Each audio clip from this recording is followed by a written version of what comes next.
Yes, good morning. Good morning. Yeah. എന്താണ് ഇന്ന് ആരും വീഡിയോ ഒന്ന് ഓപ്പൺ ആവാത്ത എന്തുകൊണ്ടാണ്? എന്താണ് രാവിലെ മഴ തന്നെയാണോ? മഴ കാര്യമായിട്ടില്ല. NH ഒക്കെ ഓപ്പൺ ആയോ വൈജുബായ്? എന്നുവെച്ച് ഇവിടെ കുഴപ്പമില്ല, അമ്പലം തൃശ്ശൂർ. പക്ഷെ വയനാട് ഏരിയ ഒക്കെ ഇപ്പോഴും പ്രശ്നം തന്നെയാണ്.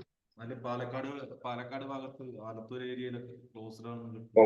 ഓപ്പൺ ആയിട്ടുണ്ടാവും. ഇന്നലെ കാര്യമായിട്ട് മഴ പെയ്തിട്ടില്ല.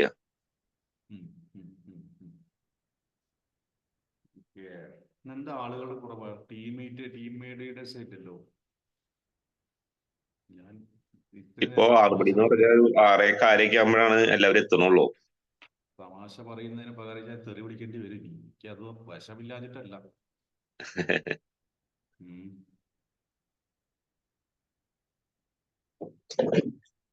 മുനീർ ലീഡറെ വീഡിയോ ഓപ്പൺ ആവുന്നില്ലേ?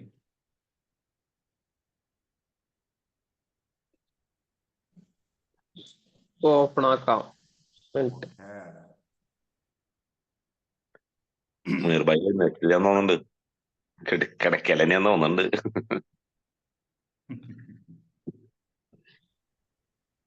കിടക്കലല്ല, നല്ല മഴ ഇവിടെ ഇപ്പൊ.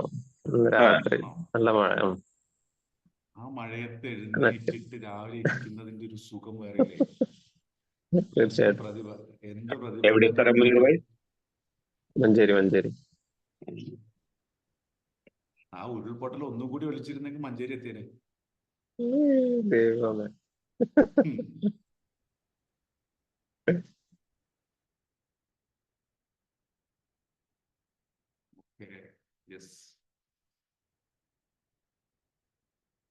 എത്ര പേര് ടീമിൽ ജോയിൻ ചെയ്തു? ടീം ലീഡേഴ്സ് 2 പേര് ടീം ലീഡറിന് കൂടെ എത്ര പേര് ജോയിൻ ചെയ്തു? ദൈവം, ഇന്ന് ഉരുൾപൊട്ടലല്ല, അതിന്റെ വലിയ ഇടിവെട്ട് നടക്കുന്നു. ഷിജോ ജോൺസൺ ജോയിൻ ചെയ്തിട്ട് കേട്ടിട്ടില്ല, കണക്ട് ചെയ്തിട്ടില്ല ഓഡിയോ. എനിക്ക് സമയമില്ല എന്ന് പറയുന്ന വണ്ടിയിലിരുന്ന് ഓഫീസ് കൺട്രോൾ ചെയ്യുന്ന മനുഷ്യനാണ്. ഇന്നലെ കാര്യമായിട്ട് എനിക്ക് ഭയങ്കര പുതുതായിട്ട് റിപ്പോർട്ട് ഫീഡ്ബാക്ക് കിട്ടുന്നുണ്ട്. അപ്പൊ എങ്ങനെയാ തുടങ്ങല്ലേ? ചോദ്യങ്ങൾ വരട്ടെ. ഇന്നത്തെ ദിവസം ചോദ്യങ്ങളാണ്. ഞാൻ രാവിലെ ഇവിടുന്ന് എഴുന്നേറ്റ് വരുന്ന സമയത്ത് ഡെയിലി 5 മണി 4:50 സമയത്ത് ഞാൻ വീട്ടിൽ നിന്ന് പോരും, സ്കൂട്ടർ എടുത്തിട്ട് പോരും ഓഫീസിൽ. അപ്പോൾ എൻ്റെ ഓപ്പോസിറ്റുള്ള ഒരാള്, ആക്ച്വലി എനിക്ക് അറിയില്ലായിരുന്നു പുള്ളി ഒരു മലയാളിയാണെന്ന് എനിക്ക് അറിയില്ലായിരുന്നു. അപ്പോൾ പുള്ളി എന്നെ രാവിലെ കണ്ടപ്പോൾ ഹായ് എന്ന് പറഞ്ഞു. ഞാൻ ഹായ്, സാധാരണ നമ്മുടെ ഇവിടെ ബാംഗ്ലൂർ പറഞ്ഞ പോലെ ഹായ് ഗുഡ് മോർണിംഗ് പറഞ്ഞു. അപ്പോൾ ചോദിച്ചു, where are you going every day morning at this time? പറഞ്ഞു ഓഫീസ്. അപ്പൊ പുള്ളി പറഞ്ഞു മലയാളിയല്ലേ? അതെ, ഞാനും മലയാളിയാണ്, ഞാൻ കൊച്ചിക്കാരനാണ് ആക്ച്വലി. പക്ഷെ എൻ്റെ റൂട്ട്സ് എല്ലാം ഗോവയിലാണ്. ഞാൻ I thought once I saw your house name thought you are a Govan. എങ്കടെ രാവിലെ തന്നെ ഞാൻ പറഞ്ഞു ക്ലാസ് ഉണ്ട് രാവിലെ 6 മണിക്ക്. ഇപ്പൊ ഞാനും ബിസിനസ് ചെയ്യുന്ന ആളാണ്, എന്ത് ക്ലാസ് ആണെന്നൊക്കെ ചോദിച്ചു. അപ്പൊ പുള്ളി ഒരു ടെക്നീഷ്യൻ മോഡൽ ബിസിനസ്സുകാരനാണ്, കാറിൽ മുഴുവൻ ഓഫീസാണ്. അപ്പൊ പുള്ളി സംസാരിച്ചു വന്നപ്പോൾ പുള്ളിക്ക് ഭയങ്കര അത്ഭുതം. അതായത് 6 മണിക്ക് എഴുന്നേറ്റിട്ട് ആളുകൾ ഇതിനു വേണ്ടിയിട്ട് സംസാരിക്കാൻ വേണ്ടിയിട്ട് കേൾക്കാൻ വേണ്ടി ഇരിക്കുന്നുണ്ടല്ലേ എന്നത് ഭയങ്കര അത്ഭുതം പുള്ളി. ഞാൻ പറഞ്ഞു അതെ. അപ്പൊ നിങ്ങൾ ഡെയിലി ക്ലാസ് ഉണ്ടോ ചോദിച്ചു. ഞാൻ പറഞ്ഞു ഡെയിലി 6 മണിക്ക് ക്ലാസ് ഉണ്ട്. ഓക്കെ, ഭയങ്കര അത്ഭുതം കേട്ടോ. It's very surprising factor actually. First of all എല്ലാവരും കടന്നുറങ്ങുന്ന സമയത്ത് ഞാൻ പറഞ്ഞു we are starting early so we can reach our target early. പുള്ളി പറഞ്ഞത് നാളെ എനിക്ക് അതിന്റെ ലിങ്കും കാര്യങ്ങളും തരണം, let me also try to come. പറഞ്ഞിട്ട് എന്നോട് പറഞ്ഞ കാര്യം, താല്പര്യം ഉണ്ടായ പോലെ ഇത് നടത്തണ്ടേ. എൻ്റെ ഒരു പാഷനാണത്, അതുകൊണ്ടാണെന്ന്. Okay let me also try to come join too. നമ്മൾ ചെയ്യുന്ന വർക്കുകൾ മറ്റുള്ളവർ നിരീക്ഷിച്ചുകൊണ്ടിരിക്കുന്നതാണ്. ഞാൻ ഇന്ന് വരെ വന്നിട്ട് ഏകദേശം 4-5 മാസമായി. ഇവിടെ ഒരു ആരാണ് നൈബർ എന്ന് ചോദിക്കുന്ന പരിപാടി, നൈബർ അങ്ങോട്ട് കയറി ഇടപെടുന്ന ഒരു പരിപാടി ഇല്ലല്ലോ. വന്നു കഴിഞ്ഞാൽ ആരാണ് എന്താണെന്ന് അന്വേഷിക്കുന്ന പരിപാടി ഇല്ല. അപ്പൊ പക്ഷെ നമ്മൾ ചെയ്യുന്ന ആക്ടിവിറ്റികളെല്ലാം ആളുകൾ ശ്രദ്ധിക്കുന്നുണ്ട്. അതിപ്പോ രാവിലെ 6 മണിക്ക് എഴുന്നേൽക്കുന്നുണ്ടെങ്കിൽ പിങ്കിയുടെ വീട്ടില് 6 മണിക്ക് എഴുന്നേറ്റ് അറ്റൻഡ് ചെയ്യുന്നതിനെ കുറിച്ച് എന്താ അഭിപ്രായം?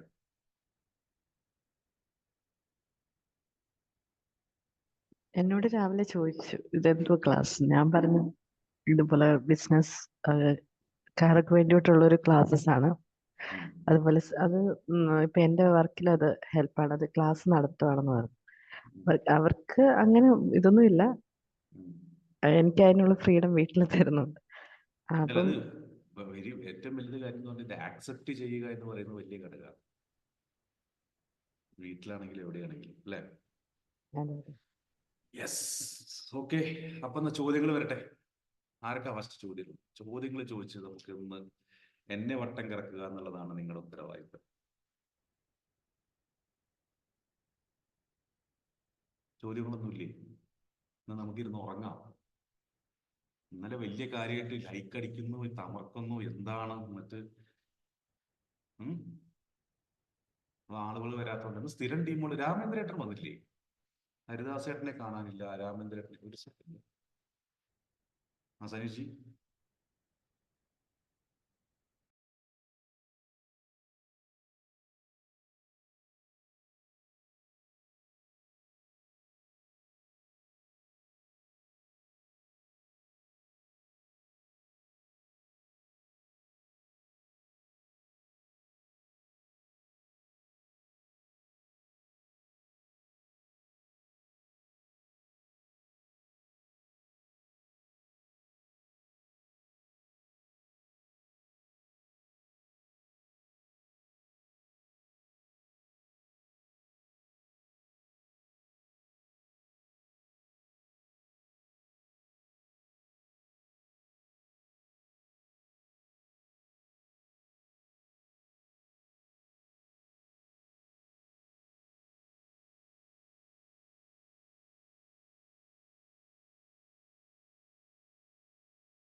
സാറ് മ്യൂട്ടാണ് sir. Voice okay okay okay. നമുക്ക് നമ്മൾ എന്തുകൊണ്ടാണ് ഇങ്ങനെ ഒരു പ്രോഗ്രാം വെക്കാൻ തീരുമാനിച്ചതെന്ന് വെച്ച് കഴിഞ്ഞാൽ ബേസിക്കലി ഞാൻ മനസ്സിലാക്കുന്നത് ഇന്ററാക്റ്റീവ് സെഷനോടുകളോട് ആളുകൾക്കുള്ള കൂടുതൽ താല്പര്യം ഒന്നാമത്തെ കാര്യം. രണ്ടാമത്തെ, ഒരുപാട് ചോദ്യങ്ങൾ ഇവിടെ ഒളിഞ്ഞു കിടപ്പുണ്ട്. ഞാനിങ്ങനെ രാവിലെ തൊട്ട് കഥ പറഞ്ഞുകൊണ്ടിരുന്നിട്ട് കാര്യമില്ലല്ലോ. ചോദ്യങ്ങൾക്ക് ഉത്തരം കണ്ടുപിടിക്കുക, അതിനനുസരിച്ചിട്ടുള്ള അടുത്ത നമുക്ക് ഏകദേശം ഒരു 8 ദിവസം നമ്മുടെ മുന്നിലുണ്ട്. ആ 8 ദിവസത്തിന്റെ ഉള്ളിൽ മാക്സിമം ആൻസേഴ്സ് കണ്ടുപിടിക്കുക, നിങ്ങളുടെ ചോദ്യങ്ങൾക്കുള്ള ആൻസേഴ്സ്, നിങ്ങൾ നേരിടുന്ന പ്രശ്നങ്ങൾക്കുള്ള ഉത്തരങ്ങൾ കണ്ടുപിടിക്കുക എന്നുള്ളതാണ്. അതിന് നമുക്ക് വർക്കൗട്ട് ചെയ്യുക എന്നുള്ളതാണ്. ചോദ്യങ്ങൾ ചോദിക്കാം. വീഡിയോ ഓൺ ആക്കാത്തവർക്ക് ചോദ്യങ്ങൾ ചോദിക്കാം ധൈര്യമായിട്ട്. Come on, let us start. Anybody എന്ത് ചോദിച്ചു, ഒരു കുഴപ്പമില്ല. അത് പേഴ്സണൽ ആയിക്കോട്ടെ, പേഴ്സണൽ സാർ ബിസിനസ്. ബ്രാൻഡിങ് ചെയ്യാനായിട്ട് നമ്മൾ എന്തൊക്കെ ശ്രദ്ധിക്കേണ്ടത്? ഒരു ബ്രാൻഡ് ഡെവലപ്പ് ചെയ്ത് കഴിഞ്ഞാലുള്ള ഗുണങ്ങൾ എന്തൊക്കെയാണ്? ബ്രാൻഡ് ഇല്ലെങ്കിലുള്ള ബുദ്ധിമുട്ടുകൾ എന്തൊക്കെയാണ്? താങ്കൾക്കൊരു പേരില്ലെങ്കിലുള്ള ബുദ്ധിമുട്ട് എന്തായിരിക്കും? ബൈജു എന്ന് പറയുന്ന ഒരു പേര് താങ്കൾക്കില്ല. താങ്കൾ ഈ താടി മുട്ടയും വെച്ചിട്ട് ഇങ്ങനെ നടക്കുകയാണ്. താങ്കൾക്ക് പേരില്ല. എന്തായിരിക്കും? താങ്കളെ ഞാൻ എന്ത് പേര് ചൊല്ലി വിളിക്കും? പഴയൊരു പാട്ടില്ലേ, എന്ത് പേര് ചൊല്ലി ഞാൻ വിളിക്കും? താങ്കൾ എന്ത് പ്രൊഫഷൻ ആണെന്ന് എനിക്ക് മനസ്സിലാവും.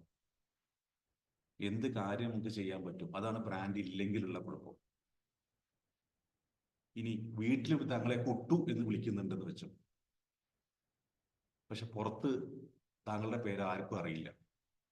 താങ്കൾ തന്നെ ബിമൽ കുമാർ എന്നാ വിളിക്കുന്നത് വെച്ചു, ഞങ്ങൾക്ക് അതൊന്നും അറിയില്ല. എന്ത് വിളിക്കും? നമ്പർ 1 അതാണ് ഫസ്റ്റ്. പേരില്ലെങ്കിൽ, ബ്രാൻഡ് ഇല്ലെങ്കിലുള്ള കുഴപ്പം. ഓക്കെ, അതായത് ഒരു ബ്രാൻഡ് നെയിം നിർബന്ധമായിട്ടും വേണം. ആ ബ്രാൻഡിന് അറിയപ്പെടുന്ന 4 ആൾ അറിയണം, അല്ലേ? നിങ്ങൾ റോഡിലേക്ക് ഇറങ്ങുന്ന സമയത്ത്, പുറത്തേക്ക് ഇറങ്ങുന്ന സമയത്ത്, ബൈജു ഗുഡ് മോർണിംഗ്, ബൈജു എന്താ വിശേഷങ്ങൾ, ബൈജു എങ്ങനെയുണ്ട് കാര്യങ്ങളൊക്കെ, ബൈജു എങ്ങനെയുണ്ട് ജോലിയൊക്കെ, എങ്ങനെയാ കാര്യങ്ങളൊക്കെ നടക്കുന്നില്ലേ, ഇപ്പൊ പുതിയ ട്രെയിനിങ്സ് ഒന്നുമില്ലേ? ഈ ചോദ്യം വരിക. ഈ ചോദ്യം വരണമെന്നുണ്ടെങ്കിൽ ബൈജു എന്താണെന്നും ആരാണെന്നും നാട്ടിൽ അത്യാവശ്യം ആൾക്കാരൊക്കെ അറിയണ്ടേ? ഇത് തന്നെയാണ് ഒരു കമ്പനിയുടെ ബ്രാൻഡിന്റെ ഇമ്പോർട്ടൻസ്. അത് പേഴ്സണൽ ബ്രാൻഡ് ആയിക്കോട്ടെ, കമ്പനി ബ്രാൻഡ് ആയിക്കോട്ടെ, ഓർഗനൈസേഷൻ ബ്രാൻഡ് ആയിക്കോട്ടെ. Very simple. നമ്മളൊരു പേരിടുന്നതിലല്ല കാര്യം. ആ പേരിനൊരു അർത്ഥം വേണം.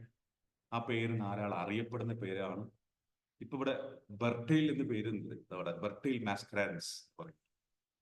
മലയാളിയെ സംബന്ധിച്ചിടത്തോളം ബെർട്ടെയിൽ മാസ്കറാൻസ് എന്ന് പേരിട്ട് കഴിഞ്ഞാൽ എന്തെങ്കിലും കാര്യമുണ്ടോ? പുള്ളിക്കാരി ഗോവനാണ്. നമുക്ക് മനസ്സിലാവും. മിസ്റ്റർ ബൈജു മസ്കറാനസ് എന്ന് വിളിച്ചു കഴിഞ്ഞാൽ ആൾക്കാരെ വിളിക്കൂ? ഇല്ല. അപ്പൊ നമ്മുടെ നാട്ടിൽ എന്തുകൊണ്ട് ബൈജു, മുനീർ, മെൽവിൻ, ശ്രീജിത്ത് എന്ന് പറയുന്ന പേരുകൾ വരുന്നു? ഇപ്പോ എയുടെ കാലാണ് അല്ലെ? എ, ആദിത്യ,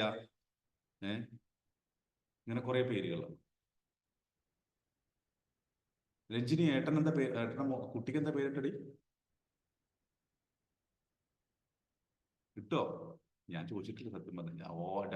അൺമ്യൂട്ട് ചെയ്യും, അനൗൺസ് ചെയ്യാം നമുക്ക് പേര്. ദേവാംശ്. ദൈവമേ, ആദ്യമായിട്ട് ഞാൻ എ ഇല്ലാത്തൊരു പേര് അടുത്ത കാലത്ത് കേൾക്കുന്നത്. സീരിയസ്ലി ഇപ്പൊ എല്ലാം എ വെച്ച് തുടങ്ങുന്ന പേരുകളാണ്.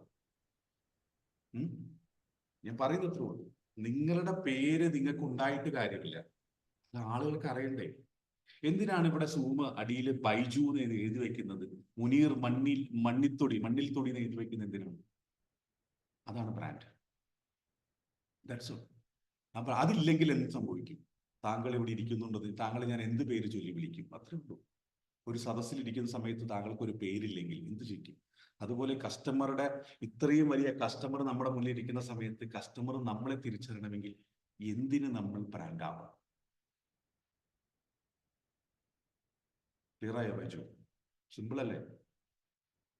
സിമ്പിളായിട്ട് പവർഫുള്ളായ വാക്കുകൾ ഇവിടെ കാര്യം പറഞ്ഞു. അത്രേ ഉള്ളൂ. അതാണ് ബ്രാൻഡ്. പിന്നെ ഇതിനെ എങ്ങനെ നന്നാക്കാം? Sreejith KC the business influencer.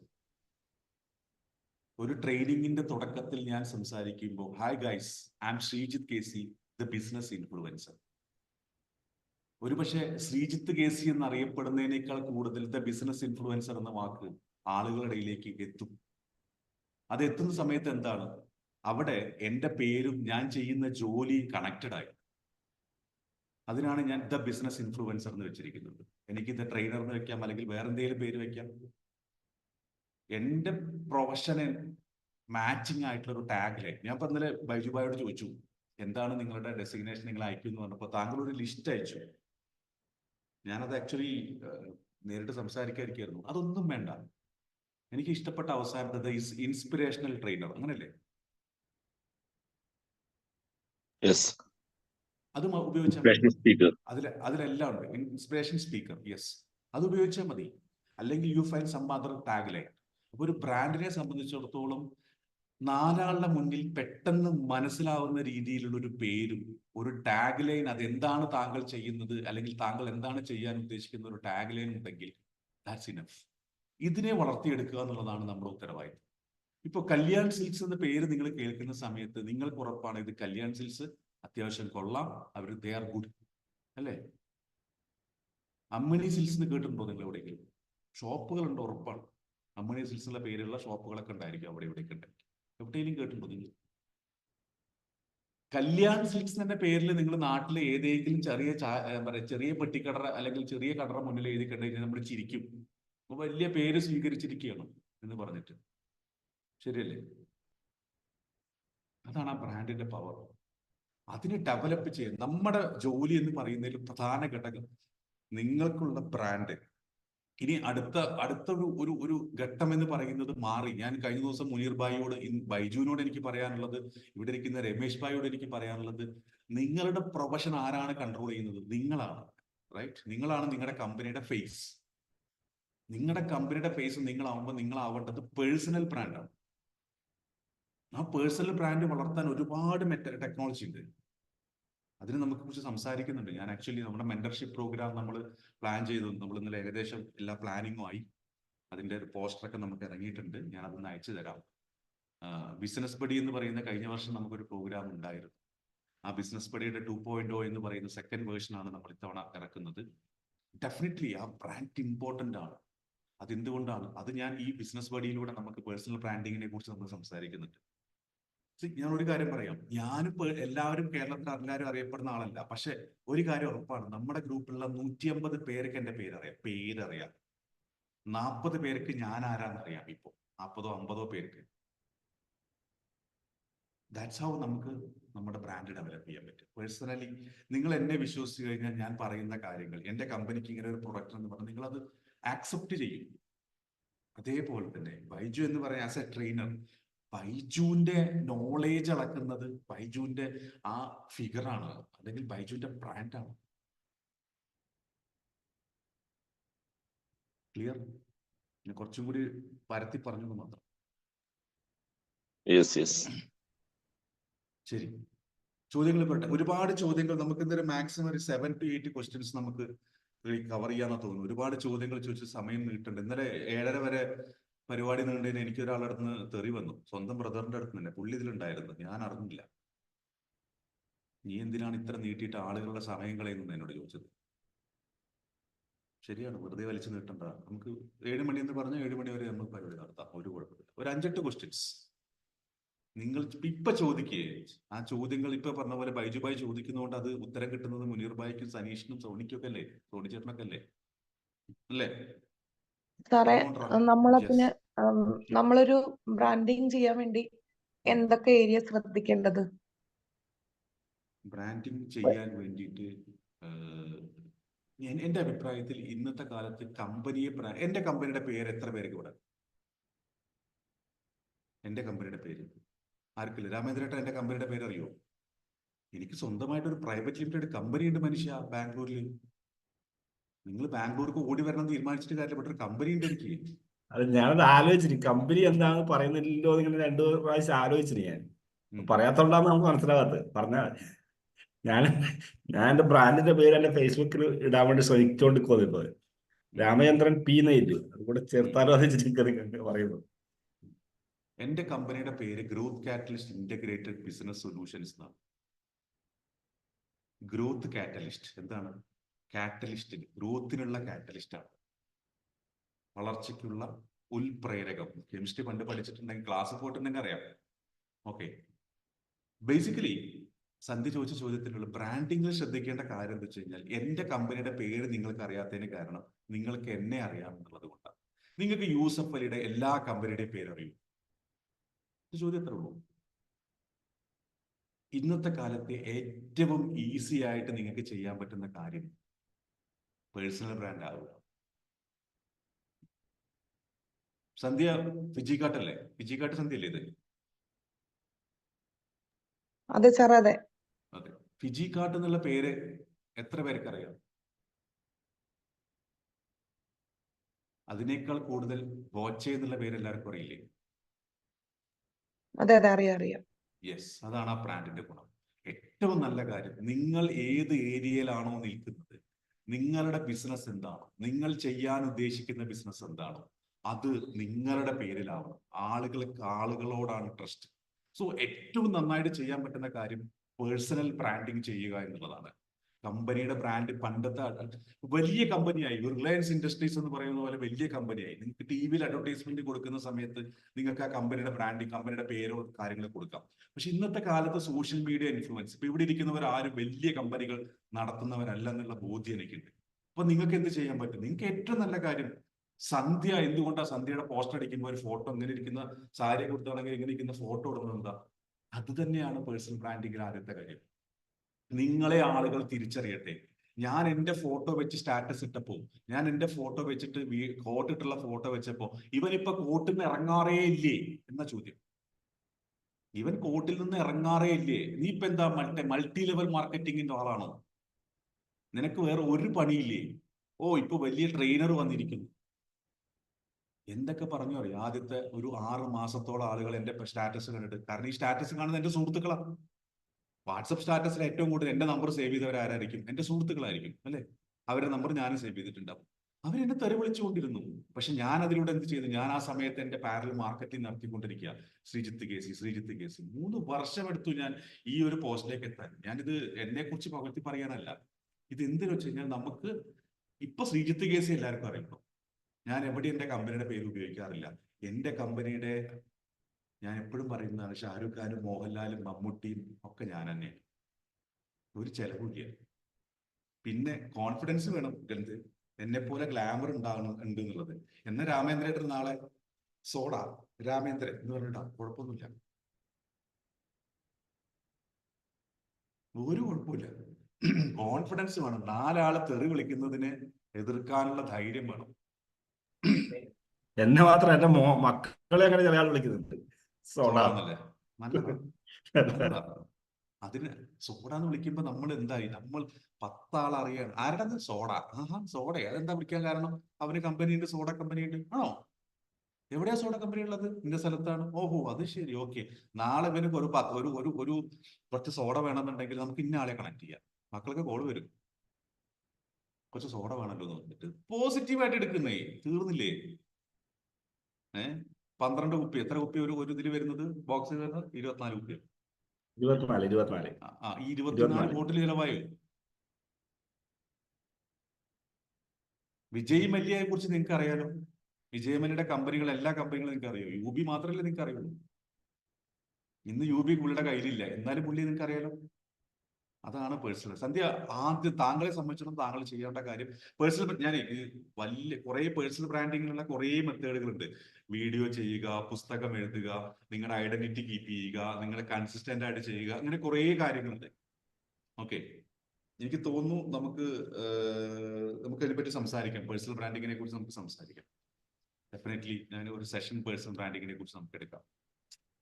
Okay, okay sir. ശരി, ഓക്കെ. ഇനി അടുത്ത് പോരട്ടെ. എന്താ രാമേന്ദ്രേട്ട, ചോദ്യമൊന്നുമില്ലേ? ഞാനിപ്പോ രാവിലെ ഫസ്റ്റ് നോക്കണം, എന്റെ ലീഡർ വന്നിനോ ഇന്നും നോക്കി വന്നില്ല. ലീഡറുടെ പേരെന്താ? നിസാമുദ്ദീൻ. നിസാമിന് സുഖമില്ലാണ്ട് ആക്ച്വലി. പുള്ളി മരുന്ന് കഴിക്കുന്നു രാത്രി. ഇപ്പൊ രാവിലെ എഴുന്നേക്കാൻ പറ്റുന്നില്ല. അവന് നല്ല താല്പര്യമുള്ള ആളാണ്, എനിക്കറിയാം, കുറച്ച് നേരമായിട്ട് അറിയാം. അതുകൊണ്ടാണ് എനിക്ക് മെസ്സേജ് അയക്കാറുണ്ട്. ഒന്ന് വിളിച്ച് ചൊറിഞ്ഞു നോക്കാൻ വിളിച്ചിട്ട്. ഓക്കെ, അല്ല, അത് ആദ്യത്തെ തുടക്കത്തിൽ എല്ലാവരും. ഇപ്പൊ ജോജി ഉണ്ട്. ജോജി ഇപ്പൊ ദുബായിലാണ്.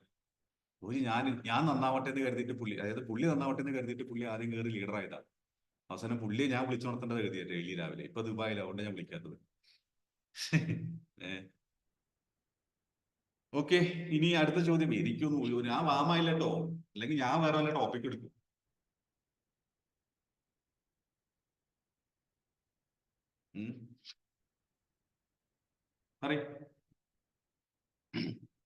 ആർക്കും ചോദ്യമൊന്നുമില്ലേ? നമുക്ക് നിർത്തിയാലോ പരിപാടി? Good morning sir. Yes, good morning Bhavya. നമ്മളെ ഇപ്പൊ കസ്റ്റമേഴ്സിനെ വിളിക്കുമ്പോ സെക്കൻഡ് ഫോളോ അപ്പ് ചെയ്യുമ്പോ നമ്മള് അതിന്റെ ഒരു മെത്തേഡ്സ് ഒന്ന് പറഞ്ഞുതരൂ സർ. അവര് നോ പറയുമ്പോ നമ്മളത് കൺവേർട്ട് ആവാനായിട്ടൊരു നമ്മൾ സെക്കൻഡ് ഫോളോ അപ്പിൽ എന്തുകൊണ്ട് നോ പറയുന്നു എന്ന് ആലോചിച്ചിട്ടുണ്ടോ? അങ്ങനെ തിരിച്ചു ചോദിക്കണം. ഓക്കെ. എന്തുകൊണ്ടാണ് സെക്കൻഡ് ഫോളോ അപ്പിൽ അല്ലെങ്കിൽ ഫസ്റ്റ് ഫോളോ അപ്പിൽ സെക്കൻഡ് ഫോളോ അപ്പിൽ എന്തുകൊണ്ട് നോ പറയുന്നു? അല്ലെങ്കിൽ അവർ ഫോൺ പിക്ക് ചെയ്തില്ല, എന്തുകൊണ്ടാണ്? ഒന്നല്ലെങ്കിൽ ഒരു തിരക്കിലായിരിക്കും, അല്ലെങ്കിൽ നമ്മുടെ പ്രൊഡക്റ്റ് ചിലപ്പോ സാറ്റിസ്ഫൈ അല്ലാത്തതായിരിക്കും. അതുകൊണ്ടൊന്നല്ല ഭവ്യ. നിങ്ങളുടെ കോള് കണ്ടിട്ടുണ്ട് അവൻ. നിങ്ങൾ പറയാ അവള് ഭവ്യ വിളിക്കുന്നുണ്ട്, ഇന്നിപ്പോ എന്ത് പറയാനാ? അവർക്കൊന്നും എന്നോട് പറയാനുണ്ടാവില്ല, എനിക്കൊന്നും അവരോട് പറയാനില്ല. ഇത് ഒറ്റ കാരണം കൊണ്ടാണ്. ഭവ്യ മാരീഡ് ആണോ? അതെ അതെ. ലവ് മാരേജ് ആയിരുന്നോ? അല്ല. ഓക്കെ. ഹസ്ബൻഡ് അടുത്തുണ്ടോ? ഉണ്ട്. ഒപ്പം ഉണ്ട്. ശരി, ഓക്കെ. നിങ്ങൾ രാവിലെ നിങ്ങളുടെ ഹസ്ബൻഡ് ഓഫീസിലേക്ക് പോകും. ഓക്കെ, ഏത് സമയത്ത് നിങ്ങൾ ഹസ്ബൻഡ് ഫോൺ വിളിച്ചാലും നിങ്ങൾ ഫോൺ എടുക്കാറുണ്ടോ? ഓ, എന്തുകൊണ്ടാണ് ഫോൺ എടുക്കുന്നത്? അത് നമുക്ക് ഹസ്ബൻഡ് അല്ലേ വെച്ചിട്ടാണോ? അല്ല, അല്ല. ഹസ്ബൻഡ് ആണെന്നുള്ളത് കൊണ്ടല്ല. ഹസ്ബൻഡ് എന്നോട് എന്തോ കാര്യം പറയാനുണ്ട്, അതുകൊണ്ടാണ് എന്നെ വിളിക്കുന്നത്. ഇതല്ലേ? അതെ. എനിക്ക് എന്നോട് എന്തോ ഒരു കാര്യം ഹസ്ബൻഡിന് പറയാനുണ്ട്, അതുകൊണ്ടല്ലേ വിളിക്കുന്നത്. ഓക്കെ, ചിലപ്പോൾ ഹസ്ബൻഡ് വെറുതെ വിളിക്കാവുന്ന നിങ്ങൾക്ക് അറിയാം, എന്നാലും നിങ്ങൾ ഫോൺ എടുക്കാറില്ല. ഓ, ഉച്ചയ്ക്ക് ചിലപ്പോൾ വിളിക്കും, ഊണ് കഴിച്ചോ, ചോറുണ്ട്. ഡെയിലി ചിലപ്പോൾ വിളിക്കുന്ന ഹസ്ബൻഡ് ആയിരിക്കാം. അങ്ങനത്തെ ഹസ്ബൻഡ്സ് ചുരുക്കമാണ്, എന്നാലും വിളിക്കുന്നു. ഉച്ചയ്ക്ക് വിളിച്ചിട്ട് നിങ്ങൾക്കറിയാം നിങ്ങൾ ഊണ് കഴിച്ചോ എന്ന് അറിയാനാണ്, എന്നാലും നിങ്ങൾ ഫോൺ എടുക്കില്ലേ? ഓ, എന്തുകൊണ്ടാണ്? നിങ്ങൾക്ക് അവരോടുള്ള സ്നേഹം, അവർക്ക് നിങ്ങളോടുള്ള സ്നേഹം ആണ്, ശരിയല്ലേ? ഒരു അതെ ഇമോഷൻ ഉണ്ട് അല്ലെ? അത് തന്നെയാണ് ഫോളോ അപ്പിൽ നമ്മൾ കീപ്പ് ചെയ്യേണ്ടത്. അതായത് നമ്മൾ സംഭവിക്കുന്നത് എന്താണെന്ന് വെച്ച് കഴിഞ്ഞാല്, നമ്മളൊരു സെയിൽസ് പ്രസന്റേഷൻ എടുക്കുമ്പോൾ, അതായത് സെയിൽസിനെ, നമ്മുടെ ഒരു പ്രൊഡക്റ്റിനെ കുറിച്ച് പറയുമ്പോൾ, പരമാവധി നമുക്ക് കൊടുക്കാൻ പറ്റുന്ന എല്ലാ ഇൻഫോർമേഷനും നമ്മൾ കസ്റ്റമർക്ക് ആദ്യത്തെ ലെവലിൽ തന്നെ കൊടുക്കണം. നമ്പർ 1.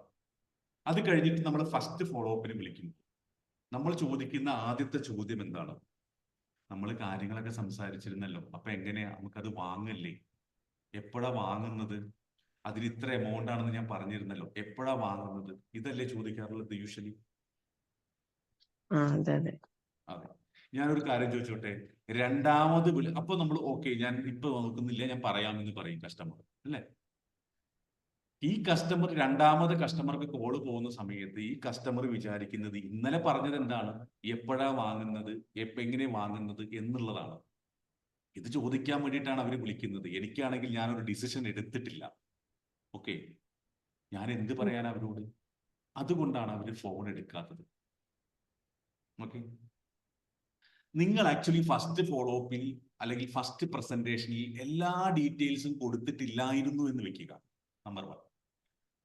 ഫസ്റ്റ് ഫോളോ അപ്പിൽ വിളിച്ചിട്ട് നിങ്ങൾ പ്രസന്റേഷൻ ചെയ്ത, സെയിൽസ് പ്രസന്റേഷൻ ചെയ്ത അതിന്റെ ബാക്കി ഭാഗമായിട്ട്, അത് ഇന്നലെ ഞാൻ വേറൊരു കാര്യം ഞാൻ അത് കഴിഞ്ഞ് പോയിട്ടാണ് ഓർത്തത്, ഇങ്ങനെ കുറച്ച് കാര്യങ്ങൾ കൂടി ഉണ്ടായിരുന്നു, അത് വർക്കൗട്ട് ചെയ്യുന്നുണ്ട്, എന്തെങ്കിലും അപ്ഡേഷൻ ഉണ്ടെങ്കിൽ ഞാൻ വിളിക്കാട്ടോ എന്ന് അങ്ങോട്ട് പറഞ്ഞു നോക്കും. രണ്ടാമത്തെ ഫോളോ അപ്പിൽ അവർ ഫോൺ പിക്ക് ചെയ്യും. കാരണം എന്തിനാ അവർ വിളിക്കുന്നത്? എന്തിനാണ്? എന്തോ ഒരു ഇൻഫോർമേഷനും കൂടി എനിക്ക് പാസ് ചെയ്യാനുണ്ട്. ഓക്കെ, നമ്മുടെ സെയിൽസ് എന്ന് പറയുന്നത് ഒരിക്കലും പുഷിങ് ആവരുത്. അതായത് ഞാൻ ഇവിടെ പറഞ്ഞിട്ടുണ്ട്, we should not do the sales, let the customer buy it. Customer വാങ്ങട്ടെ, കസ്റ്റമർക്ക് ട്രസ്റ്റ് വരട്ടെ, കസ്റ്റമറിനുള്ളിൽ ട്രസ്റ്റ് ക്രിയേറ്റ് ചെയ്യണം. അതിന് നിങ്ങൾ എന്ത് ചെയ്യണം? സെയിൽസ് എന്ന് പറയുന്ന പ്രോസസ് 101% ഇമോഷണൽ ആണ്. ഒരു ആള് ഒരു പ്രൊഡക്റ്റ് വാങ്ങുക എന്ന് പറയുന്നത് അവരുടെ പ്രോഡക്റ്റ് അല്ല വാങ്ങുന്നത്, അവരെയാണ് വാങ്ങുന്നത്. ഭവ്യ എന്ന് പറയുന്ന ആളുടെ പ്രോഡക്റ്റ് അല്ല വാങ്ങുന്നത്, ഭവ്യ എന്ന് പറയുന്ന ആളെയാണ് അവർക്ക് ഇഷ്ടപ്പെട്ടിരിക്കുന്നത്. അതുകൊണ്ട് ഭവ്യയെ സെല് ചെയ്യുന്ന പ്രൊഡക്റ്റ് വാങ്ങും.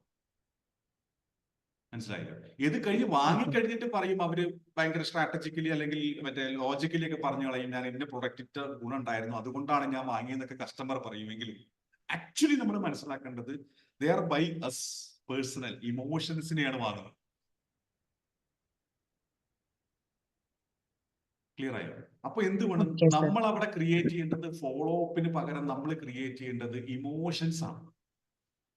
അവരോട് ചോദിക്കുക, അവരെ വിളിക്കുമ്പോ തന്നെ അവരെ നമ്മുടെ പ്രോഡക്റ്റ് സെല് ചെയ്യല്ല, അവരോട് ബാക്കി എന്തൊക്കെ കാര്യങ്ങൾ സംസാരിക്കാൻ സാധിക്കും. ശരിയല്ലേ? അതെ. അതാണ് ചെയ്യുന്നത്. അപ്പൊ ഫോളോ അപ്പ് ഈസി ആവും. ഫോളോ അപ്പിന് ഒരു മെത്തേഡ് ഉണ്ട്. ഒരാൾക്ക് ഒരു പ്രോഡക്റ്റ് ഇഷ്ടപ്പെടണമെങ്കിൽ 4 കാര്യങ്ങൾ നിർബന്ധമാണ്. ഒരാള് ആക്ഷൻ എടുക്കുന്നതിന് മുന്നേ 3 കാര്യങ്ങൾ നിർബന്ധമാണ്. അതിൽ ആദ്യത്തെ കാര്യം, അവർക്ക് അതിനെക്കുറിച്ചൊരു അവയർനെസ്, അറ്റൻഷൻ ഉണ്ടാവുക എന്നുള്ളതാണ്. ആദ്യം അറ്റൻഷൻ ഉണ്ടാവും, നമ്മുടെ പ്രൊഡക്റ്റിനെ കുറിച്ച് അവർ മനസ്സിലാക്കണം. അതാണ് നമ്മൾ സെയിൽസ് പ്രസന്റേഷനിൽ കൊടുക്കുന്നത്, അറ്റൻഷൻ. രണ്ടാമത്തത്, അവർക്കൊരു ഇൻട്രസ്റ്റ് ഉണ്ടാവണം. ഇൻട്രസ്റ്റ് എന്ന് പറയുന്നത് എന്താണ്? താല്പര്യം. ആ ഇൻട്രസ്റ്റ് ക്രിയേറ്റ് ചെയ്തതിന് ശേഷം മാത്രമേ അടുത്ത സ്റ്റെപ്പിലേക്ക് പോകാൻ പാടുള്ളൂ. അത് ഡിസയർ ആണ്, അത്യാവശ്യമാണെന്ന് കരുതണം. ഒരു ഡിസയർ ഉള്ള ആൾക്ക് മാത്രമേ ആക്ഷൻ എടുക്കാൻ പറ്റുള്ളൂ, അവര് മാത്രമേ വാങ്ങാൻ പറ്റൂ. രാമേന്ദ്രേട്ടാ, എന്റെ ഇൻസ്റ്റാഗ്രാമിൽ ഒരു വീഡിയോ ഓടുന്നുണ്ട്, എനിക്ക് ഏറ്റവും കൂടുതൽ റീച്ച് കിട്ടിയ വീഡിയോ. ഞാനൊരു ട്രെയിനിങ് എടുക്കാൻ പോയ സമയത്ത് ഈ ഫോളോ അപ്പ് മെത്തേഡിൽ, ഇതിനെ ഐഡ മോഡൽ എന്നാ പറയാ. ഫോളോ അപ്പ് മെത്തേഡ് ഒരാൾക്ക് മനസ്സിലാവുന്നില്ല, അതായത് ഇവർക്ക് പെട്ടെന്ന് കത്തുന്നില്ല കാര്യങ്ങൾ.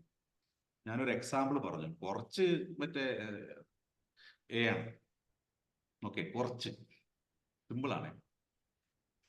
അതായത് ഞാൻ ഇത്ര ചോദിച്ചിട്ടുള്ളൂ, മുനീർ സാറ് മുനീർ എന്ന് ഇവിടെ നമുക്ക് മുനീറിനെ പറയാം, ഓക്കെ, ഒരാളെ ഇര കിട്ടണ്ടേ. മുനീർ സാറ് ഒരു പെണ്ണിനെ പ്രൊപ്പോസ് ചെയ്തു. Okay, I love you, I love you. അപ്പൊ പെണ്ണ് ഒന്ന് നോക്കിയിട്ട് തിരിഞ്ഞു പോയി. അവൾ ഇഷ്ടമാണോ ഒന്നും പറഞ്ഞില്ല, ആലോചിക്കാം, നോക്കാം എന്ന് പറഞ്ഞു. അത് കഴിഞ്ഞിട്ട് മുനീർ സാറ് പറയുക, അതെ നമ്മുടെ ഓയോ റൂം ഉണ്ട്, പോയാലും. ഞാൻ പറഞ്ഞ അർത്ഥം മനസ്സിലായി. എടുക്കുന്ന പോസിറ്റീവ് സെൻസിൽ എടുക്കുക. മുനീർ സാർ അത്രക്കാരനല്ല എന്നാണ് എനിക്ക് തോന്നുന്നത്. ഓയോ റൂം ഉണ്ട്, പോയാലും. ഇതാണ് ഇന്നത്തെ ഫോളോ അപ്പ് മെത്തേഡിൽ നടക്കുന്നത്. ഒരു നിങ്ങൾ എന്ത് ചെയ്യണം? മുനീർ സാർ ആദ്യം ഐ ലവ് യു പറയും, അവൾ ആലോചിക്കട്ടെ എന്ന് പറയും. പിന്നെ അവളെ താല്പര്യം ഉണ്ടാക്കാൻ വേണ്ടിയിട്ട് മുനീറിൽ താല്പര്യം ഉണ്ടാക്കാനുള്ള ആക്ടിവിറ്റികൾ ചെയ്യും. നല്ല ഫാഷനബിൾ ആയിട്ട് ഡ്രസ് ചെയ്യും, നന്നായിട്ട് അവരോട് ശ്രമിക്കും, സംസാരിക്കാൻ ശ്രമിക്കും, കാര്യങ്ങളൊക്കെ സംസാരിക്കും, അവരെ കെയർ ചെയ്യാൻ തുടങ്ങും. അപ്പൊ അവൾക്ക് നിങ്ങളുടെ മുകളിൽ ഒരു താല്പര്യം വരും, ഇൻട്രസ്റ്റ് വരും. ശരിയല്ലേ? ആ ഇൻട്രസ്റ്റിൽ എന്തുണ്ടാവും? അവിടുന്ന് നിങ്ങൾ സംസാരിച്ചു തുടങ്ങുന്നു. രാത്രിയും പകലും ഇല്ലാണ്ട് സംസാരിച്ചു തുടങ്ങുന്നു. സംസാരിച്ച് ഏത് സമയവും നിങ്ങളുടെ കോള് എക്സ്പെക്ട് ചെയ്യുന്ന, നിങ്ങളെ എനിക്ക് വേണമെന്ന് അത്ര ആവശ്യമാണെന്ന് ഡിസയർ അവരുടെ ഉള്ളിൽ ക്രിയേറ്റ് ചെയ്യപ്പെടും. ആ ഡിസയറിൽ, അതായത് എന്നോട് കാമുകി അല്ല, എനിക്ക് ഇയാളില്ലാണ്ട് പറ്റില്ല, ഇയാൾ ഭയങ്കര സുന്ദരനാണ്, അയ്യോ എനിക്ക് സെറ്റാണ് ഇയാൾ എന്റെ ലൈഫ് പാർട്ട്ണർ ആക്കാൻ പറ്റിയ ആളാണ് എന്നൊക്കെ പറഞ്ഞിരിക്കുന്ന സമയത്ത് മുനീർ സാർ പറയും, നമുക്ക് കുറച്ചു നേരം സംസാരിക്കാം, നമുക്കൊരു ഓയോ റൂം എടുത്താലോ. അപ്പൊ ആള് വരും. രാമേന്ദ്രേട്ടാ, ഈ എക്സാമ്പിൾ നിങ്ങൾക്ക് മനസ്സിലായോ കാര്യം? എനിക്ക് മനസ്സിലായി. അടുത്ത് ചട്ടു എടുത്തിട്ട് ഒരാൾ നിൽക്കുന്നുണ്ട്, അതാണ് മറുപടി പറയാത്തത്.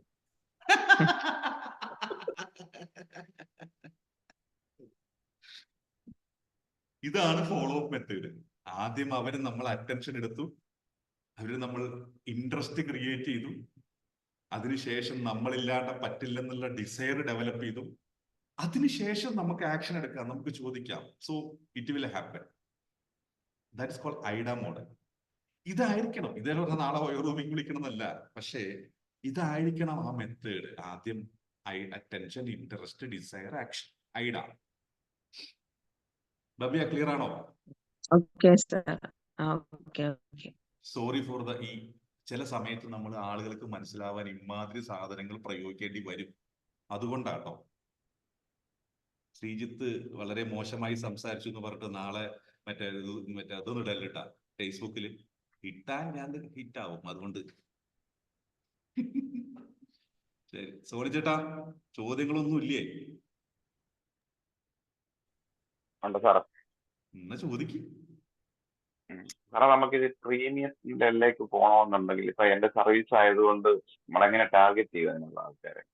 നിങ്ങൾ പ്രീമിയം ലെവലിൽ നിങ്ങൾ ആദ്യം ആവണം. അതാണ് ഫസ്റ്റ് ആൻസർ. നമുക്ക് അങ്ങനത്തെ കസ്റ്റമറുണ്ട്. ഞാൻ പറഞ്ഞത് താങ്കൾക്ക് ഒരു പ്രീമിയം മൈൻഡ് സെറ്റ് ഉണ്ടോ എന്നുള്ളതാണ്. അത് നമ്മൾ ക്രിയേറ്റ് ചെയ്യണം. മനസ്സിലായോ? നമ്മൾ അത്യാവശ്യം ബ്രാൻഡ് സാധനങ്ങൾ ഉപയോഗിക്കണം, ബ്രാൻഡഡ് സാധനങ്ങൾ വാങ്ങണം. അല്ലാണ്ട് വില പേ ഷീറ്റോ അല്ലെങ്കിൽ ഡിസ്കൗണ്ട് ചോദിച്ചിട്ടോ വെക്കരുത്. ഓഫറുകളുടെ പിന്നാലെ പോകരുത്. എന്താണോ നമുക്ക് വേണ്ടത്, അത് നമുക്ക് എവിടെയാണോ ക്വാളിറ്റി കിട്ടുന്നത് അവിടെ. ക്വാളിറ്റിയിൽ കോംപ്രമൈസ് ചെയ്യാത്ത ഒരു ലൈഫ് തുടങ്ങിക്കഴിഞ്ഞാൽ നമുക്ക് പ്രീമിയം മൈൻഡ് സെറ്റ് ആവും. ഓക്കെ, അതാണ് ആദ്യം വേണ്ടത്. രണ്ടാമത്, പ്രീമിയം ലെവലിലേക്ക് പോകണമെന്നുണ്ടെങ്കിൽ നിങ്ങൾ പ്രീമിയത്തിൽ ശ്രദ്ധിക്കേണ്ട കുറച്ച് കാര്യങ്ങൾ. പ്രീമിയത്തിൽ ശ്രദ്ധിക്കേണ്ടത് ആദ്യം അതിന്റെ ആഡ് ഓൺ വാല്യൂസ്. നിങ്ങൾ കൊടുക്കുന്ന സാധനത്തിന്റെ ആഡ് ഓൺ വാല്യൂസ് ആണ്. നമുക്ക് ഒരു 2 ലക്ഷം രൂപയ്ക്ക് അല്ലെങ്കിൽ 3 ലക്ഷം രൂപയ്ക്ക് ഒരു സാധനം വാങ്ങണം, അല്ലെങ്കിൽ ഒരു പ്രൊഡക്റ്റ് വാങ്ങുമ്പോൾ പ്രീമിയം ആയിട്ടുള്ള നല്ല വില കൊടുത്ത് വാങ്ങുന്ന ഒരു പ്രൊഡക്റ്റിന് എന്താണ് നമ്മൾ പ്രതീക്ഷിക്കുന്നത്? ക്വാളിറ്റിയാണ്, അല്ലെ? ആ ക്വാളിറ്റി മെയിൻറ്റെയിൻ ചെയ്യാൻ പറ്റുന്ന ഒരാളാണ് നമ്മൾ എന്നുള്ളത് ആളുകളെ തിരിച്ച് ബോധ്യപ്പെടുത്തുക, കസ്റ്റമറെ ബോധ്യപ്പെടുത്തുക എന്നുള്ളതാണ് നമ്മൾ ചെയ്യുന്നത്. നമ്മൾ ചെയ്യുന്ന വർക്കുകൾ പ്രീമിയം ക്വാളിറ്റി ഉള്ള വർക്കുകളാണെന്ന് ബോധ്യപ്പെടുത്തുക. ആ ബോധ്യപ്പെടുത്താൻ ആദ്യം നമ്മൾക്ക് ഇവൻ പൈസ ചോദിക്കുമ്പോൾ വില പേശില്ല എന്ന് ഉറപ്പുവരണമെന്നുണ്ടെങ്കിൽ നമ്മൾ എവിടെ പോയിട്ട് വില പേശരുത്. അതാണ് എന്റെ പോളിസി എപ്പോഴും. അത് വർക്കൗട്ട് ചെയ്ത് കഴിഞ്ഞാൽ നിങ്ങളുടെ പാക്കേജിങ് കാര്യങ്ങളൊന്നുമില്ല, പക്ഷെ മാർക്കറ്റിംഗ് ബ്രോഷർ ഉണ്ടെങ്കിൽ, അല്ലെങ്കിൽ നിങ്ങൾ ചെയ്യുന്ന കാര്യങ്ങൾ ഇതെല്ലാം ഭയങ്കര പ്രീമിയം ആയിട്ട് കാണാൻ തന്നെ ലുക്ക് ഉണ്ടാവും. പ്രീമിയം നമ്മൾ ഉപയോഗിക്കുന്ന ബ്രോഷറിൽ കളേഴ്സ് പോലും പ്രീമിയം കളേഴ്സ് ഉണ്ട്. നമ്മൾ സാധാരണ പച്ച, മഞ്ഞ, ചുവപ്പ് എന്നൊക്കെ പറഞ്ഞിട്ടുള്ള കളേഴ്സ് അല്ല, അല്ലെങ്കിൽ നമ്മൾ സാധാരണ പോസ്റ്ററുകളൊക്കെ അടിക്കുക. പ്രീമിയം ബ്രാൻഡുകളുടെ എപ്പോഴും നിങ്ങൾ ശ്രദ്ധിച്ചിട്ടുണ്ടോ എന്ന് അറിയില്ല. ഗോൾഡ്, ബ്ലാക്ക്, പർപ്പിൾ, ഒരു ഗ്രീനിൽ തന്നെ എനിക്ക് തോന്നുന്നു മറ്റേ എന്താ ഇതിന്റെ പേര്, ടർക്കിഷ് ബ്ലൂ, ഇങ്ങനത്തെ കളറുകളായിരിക്കും ആളുകൾ ഉപയോഗിക്കുക. ഇപ്പൊ രമേഷിന്റെ ബാക്കിൽ കാണുന്ന ഇൻവൈസ് എന്ന് പറയുന്ന കളർ കണ്ടോ, ഇത് ടർക്കിഷ് ബ്ലൂ അല്ലേ രമേഷ്? അത് ടർക്കിഷ് ബ്ലൂ അല്ലേ? എനിക്ക് അങ്ങനെ അറിയില്ല. അതെ, അത് ടർക്കിഷ് ബ്ലൂ. അതൊരു പ്രീമിയം കളറാണ്. എന്റെ ലോഗോന്റെ കളർ അതാണ്, ടർക്കിഷ് ബ്ലൂ. അതായത് ബ്ലൂ അല്ല, ഗ്രീൻ ആണത് ബേസിക്കലി, പക്ഷെ അതിനതാ പറയുക. ഇപ്പൊ പല ഹോട്ടലുകളിൽ നിങ്ങൾ പ്രീമിയം ഹോട്ടൽസിലും കണ്ടിട്ടുണ്ടായിരിക്കും ഇങ്ങനത്തെ കളറാണ് ഉപയോഗിക്കുന്നത്. ഗ്രീനിന്റെ ഒരു പ്രധാനപ്പെട്ട പ്രത്യേകത എന്ന് പറഞ്ഞാൽ, ഗ്രീൻ കളർ നമ്മൾ ഒരു ബ്രാൻഡിൽ ഉപയോഗിക്കുന്ന അതിന്റെ അർത്ഥം ഗ്രോത്ത് എന്നാണ്. ബ്ലൂ കളർ ഉപയോഗിക്കുന്ന സമയത്ത് അതിന്റെ അർത്ഥം ട്രസ്റ്റ് എന്നാണ്. റെഡ് ഉപയോഗിക്കുന്ന സമയത്ത് അതിന്റെ അർത്ഥം പവർഫുൾ എന്നാണ്. ഇതിനൊക്കെ ഓരോ അർത്ഥങ്ങളുണ്ട് ഓരോ കളർ. അപ്പോ ബേസിക്കലി ഈ കാര്യങ്ങളൊക്കെ നമ്മൾ ശ്രദ്ധിച്ചിട്ട് നമ്മൾ തന്നെ ആദ്യം പ്രീമിയം ലെവലിൽ നമ്മുടെ ബ്രാൻഡിന്റെ കളർ, അങ്ങനത്തെ കളർ എല്ലാം പ്രീമിയം കളറായിട്ട് അല്ലെങ്കിൽ പ്രീമിയം ആയിട്ട് സെറ്റ് ചെയ്യുക എന്നുള്ളത് ആദ്യത്തെ ഘടകം. അതിനുശേഷം മുന്നോട്ട് നമ്മൾ പ്രീമിയം പ്രോഡക്റ്റ് ചെയ്യുമ്പോൾ ഇങ്ങനത്തെ കസ്റ്റമേഴ്സ്, പ്രീമിയം കസ്റ്റമേഴ്സ് എപ്പോഴും അങ്ങനത്തെ കാര്യങ്ങളാണ് ശ്രദ്ധിച്ചത്. എലഗന്റ് ലുക്കിനാണ് കാര്യങ്ങൾ വർക്ക്ഔട്ട് ചെയ്യുക. അപ്പൊ താങ്കളെ സംബന്ധിച്ചിടത്തോളം താങ്കളുടെ സർവീസ് ഏറ്റവും നല്ല ക്വാളിറ്റിയിൽ പ്രീമിയം ആയിട്ടുള്ള ആളുകളെ കാണിക്കാൻ പറ്റുന്ന വീഡിയോസ് വേണം. അപ്പൊ താങ്കളുടെ വർക്ക് താങ്കൾ ചെയ്യുന്നത് ഇളകിയ ഒരു ക്യാമറയും ക്ലാരിറ്റി ഇല്ലാത്തൊരു ക്യാമറയെ കൊണ്ട് പോയിട്ട് ഇങ്ങനെ എടുക്കുകയാണെങ്കിൽ അതിനർത്ഥമില്ല, അത് പ്രീമിയം കസ്റ്റമർക്ക് ഇഷ്ടപ്പെടില്ല. മറിച്ച് നല്ലൊരു രസകരമായിട്ടൊരു ക്യാമറ വെച്ച്, ജിമ്പലൊക്കെ വെച്ച്, വളരെ രസകരമായ ഡ്രോൺ ആണെങ്കിൽ ഡ്രോൺ വെച്ചിട്ട് ഇതൊക്കെ കാണിക്കുന്ന രീതിയിലാണെങ്കിൽ അത് പ്രീമിയം കസ്റ്റമേഴ്സിന് ഇഷ്ടപ്പെടും. നിങ്ങൾ റിലയൻസിന്റെ ഒരു പരസ്യം മൊബൈൽ ഫോണിൽ എടുത്ത് ഇളകിയിട്ടുള്ള ഒരു പരസ്യം നിങ്ങൾക്ക് വിശ്വസിക്കാൻ പറ്റും. പക്ഷെ നാട്ടിലെ ഏതൊരു സൂപ്പർ മാർക്കറ്റുകാർ അങ്ങനെ എടുത്ത് വിട്ടാലും നമ്മൾ അത്ര മൈൻഡ് ചെയ്യില്ല, ശരിയല്ലേ? അതാണ് പ്രീമിയം. ആദ്യം നമ്മൾ ഉപയോഗിക്കുന്ന ചെയ്യുന്ന എല്ലാ കാര്യങ്ങളും ക്വാളിറ്റിയിൽ നമ്മൾ ചെയ്യും. പ്രീമിയം സെല്ലിങ് നമുക്ക് നമ്മുടെ മെന്റർഷിപ്പ് പ്രോഗ്രാമിൽ അടുത്ത ഇതിൽ വരുന്നുണ്ട് കേട്ടോ. ഞാൻ അതിനെക്കുറിച്ച് 1-2 വാക്ക് പറഞ്ഞോട്ടെ രാമേന്ദ്രേട്ടാ. നമ്മൾ ഇന്നലെ എല്ലാവരുടെയും നിർബന്ധം അല്ലെങ്കിൽ പലരും ആവശ്യപ്പെട്ട 1-2 കാര്യങ്ങൾ നമ്മൾ ഇന്നലെ പ്ലാൻ ആക്കിയിട്ടുണ്ട്, സെറ്റ് ആക്കിയിട്ടുണ്ട്. ആക്ച്വലി ഞാൻ ഈ പരിപാടി തുടങ്ങുന്നത് എന്തിനാണെന്ന് അറിയുന്നത്, മുനീറിനോട് ഞാൻ പറഞ്ഞിട്ടുണ്ടായിരുന്നു അല്ലെ മുനീർ ഭായി? ഈ പരിപാടി ഞാൻ തുടങ്ങിയത് എന്താണെന്ന് വെച്ച് കഴിഞ്ഞാൽ ഓപ്പൺ ആയിട്ട് ഞാൻ പറയാം. ഇത് ഇവിടെ നാട്ടോ വരുന്നത്. ഞാൻ ബാംഗ്ലൂർ വന്നത് ഓൾമോസ്റ്റ് ഫെബ്രുവരിയിലാണ് ഞാൻ ഫുള്ളി ഇങ്ങോട്ട് ഷിഫ്റ്റ് ആയത്.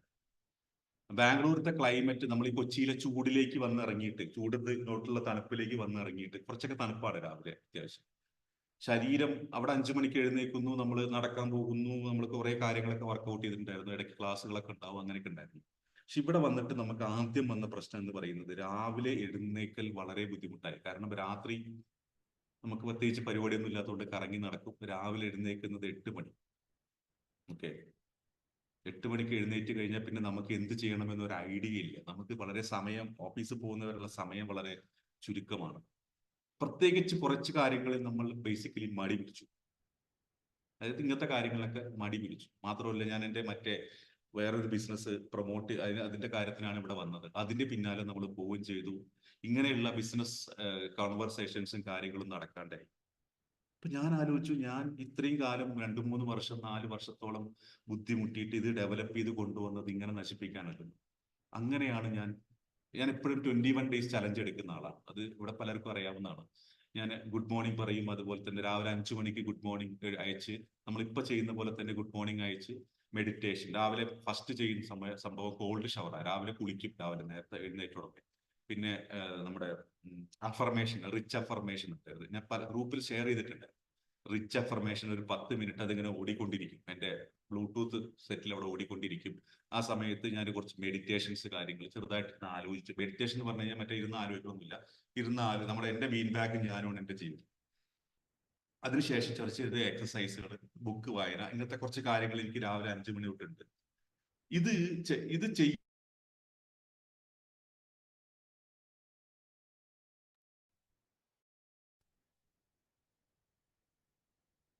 ഒരു മിനിറ്റ്.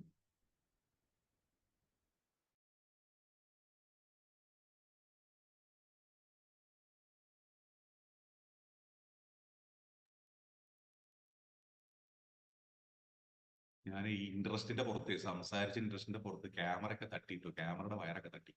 നമ്മൾ നമ്മളെ കുറിച്ച് പറയുമ്പോഴുള്ള കുഴപ്പം. ഓക്കെ, അപ്പൊ ഞാൻ പറയുന്നത് ഇത്രേ ഉള്ളൂ.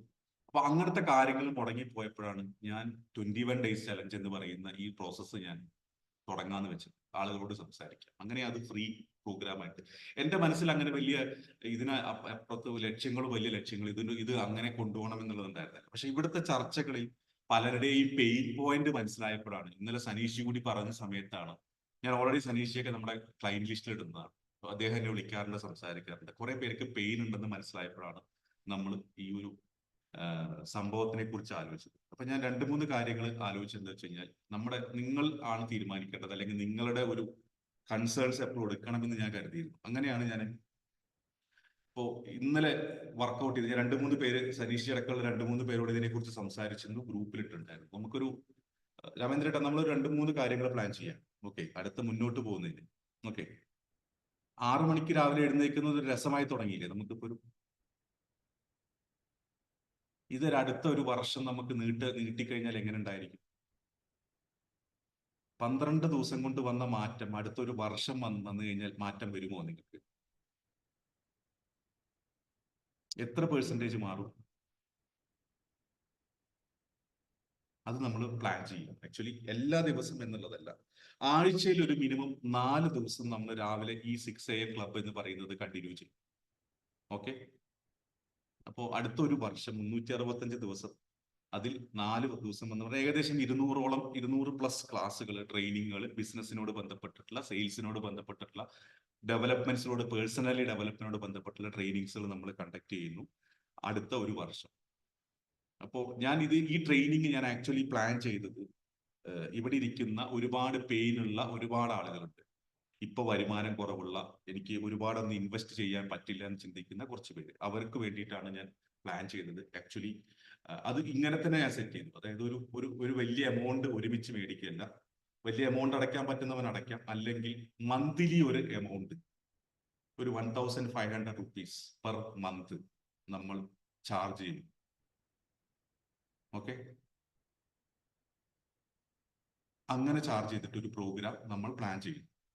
ഒപ്പം ചിലർക്ക് ഇപ്പോ 2-3 പേര്, സരീഷയൊക്കെ എന്നോട് സംസാരിച്ചു, ഹരിദാസേട്ടനെ പോലുള്ള ആൾക്കാർ സംസാരിച്ചു എന്ന് വെച്ചാൽ, അവർക്കൊരു മൊത്തത്തിൽ ചേഞ്ച് വേണം. അവർക്ക് പേഴ്സണലി കുറച്ചുകൂടി കാര്യങ്ങൾ വർക്ക്ഔട്ട് ചെയ്യണം. ഒന്നും കൂടി ഈ ട്രെയിനിങ് മാത്രം പോരാ, എന്നെ കൂടി എനിക്ക് ശ്രദ്ധിക്കണം എന്ന് പറയുന്ന രീതിയിൽ വർക്ക്ഔട്ട് ചെയ്തപ്പോൾ പേഴ്സണൽ മെന്റർഷിപ്പ് എന്ന രീതിയിൽ, അതായത് ഡയറക്റ്റ് സിഇഒ ആയിട്ടുള്ള 1-to-1 മെന്റർഷിപ്പ് എന്നുള്ള രീതിയിൽ അവരുടെ ബിസിനസ് ഡെവലപ്പ് ചെയ്യാൻ ഉള്ള രീതിയിൽ നമ്മളൊരു മെന്റർഷിപ്പ് പ്രോഗ്രാം കൂടി ഇതിന്റെ ഒപ്പം ലോഞ്ച് ചെയ്യുന്നു. അതിന്റെ ഒരു ഗുണം എന്താണെന്ന് വെച്ച് കഴിഞ്ഞാൽ, നമ്മൾ നേരിട്ട് സംസാരിക്കും.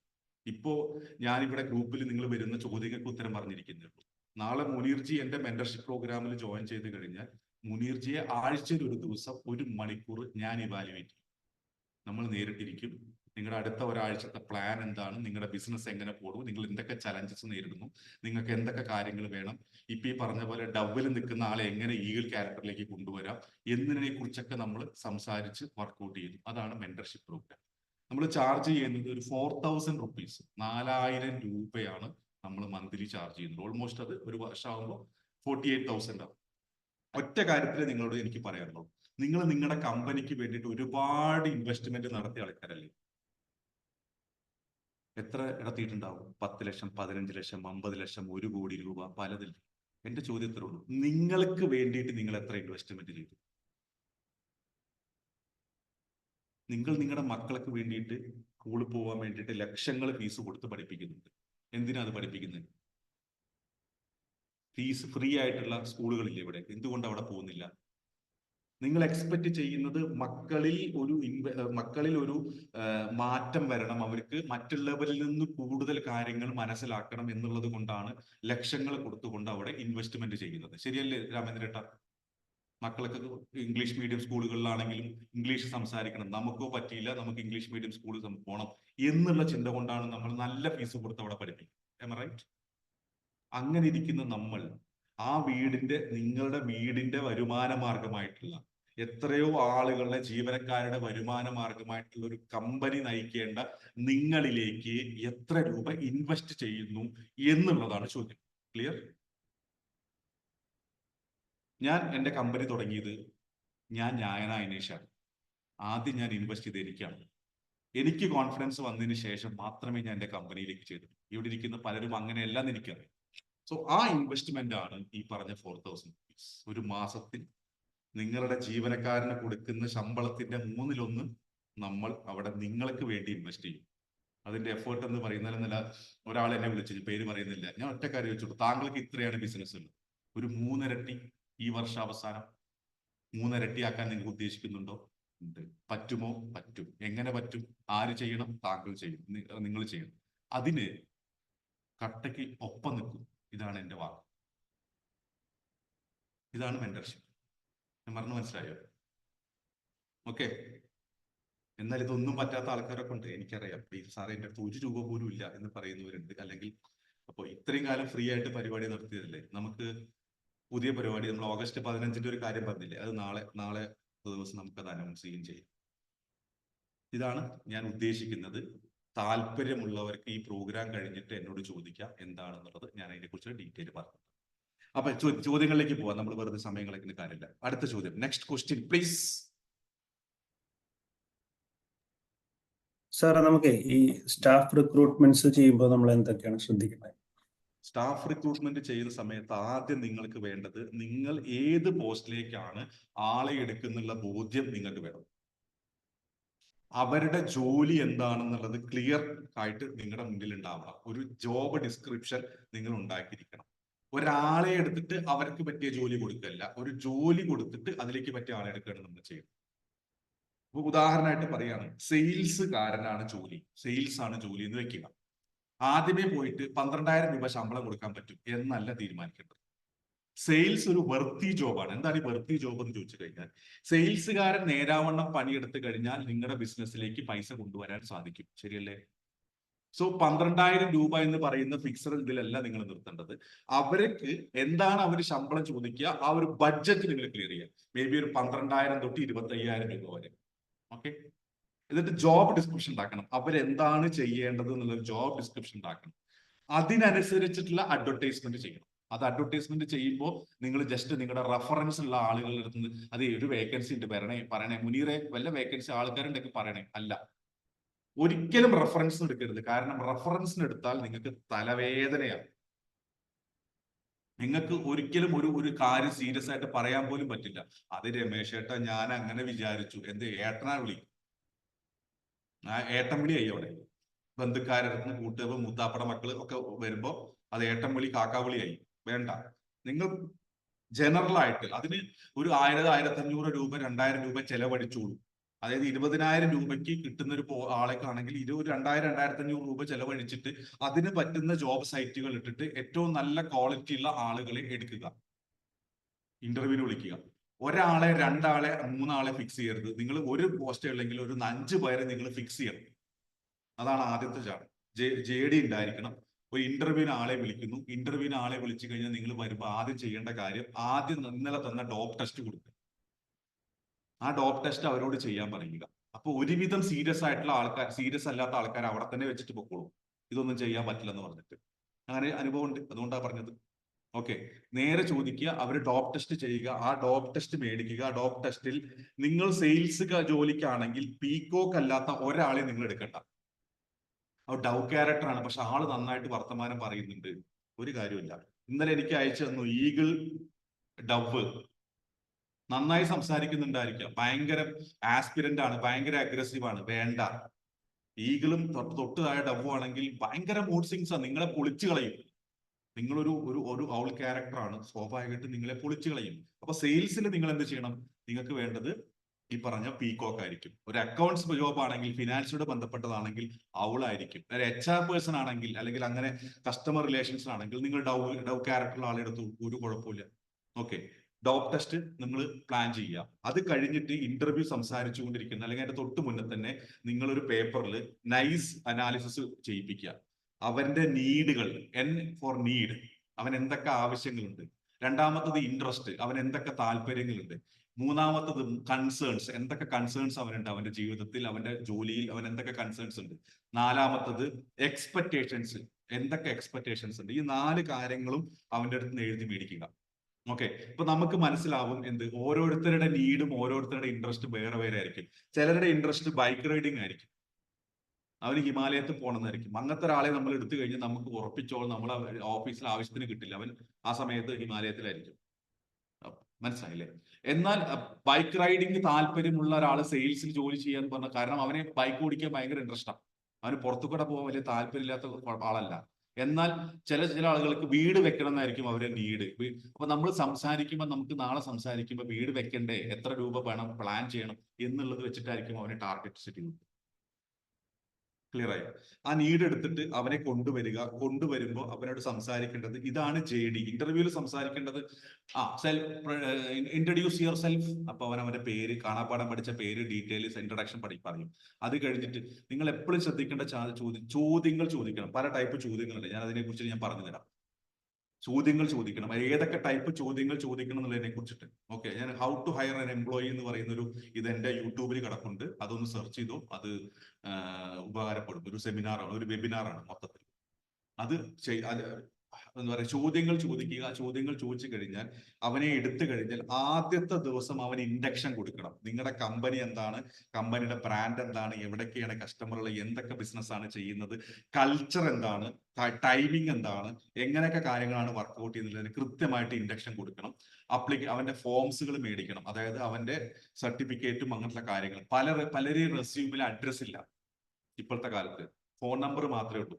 അപ്പൊ നമ്മളത് ഫോൺ നമ്പർ, അഡ്രസ്, ഡീറ്റെയിൽസ് എല്ലാം മേടിച്ചിരിക്കണം. ആധാർ കാർഡിന്റെ copy, detail. As an employer നിങ്ങളുടെ അടുത്ത് എല്ലാ സംഭവങ്ങളും ഡീറ്റെയിലും വേണം. അത് എന്തിനാന്ന് ചോദിക്കുന്നവരോട് അത് എനിക്ക് ആവശ്യമുണ്ട്, പറ്റില്ലെങ്കിൽ ഇപ്പൊ ഇറങ്ങി ഫസ്റ്റ് ഡേ. ഓക്കെ, നിങ്ങളുടെ അടുത്ത് അവിടെ പൈപ്പ് ലൈനിൽ 2, 3, 4 ആൾക്കാരെ വെച്ചിരിക്കണം നിർബന്ധമായിട്ട്. ഞാൻ പറഞ്ഞല്ലോ, ഒരാളെ മാത്രം എടുത്ത് അവനെ കിട്ടുമെന്ന് പ്രതീക്ഷിക്കരുത്.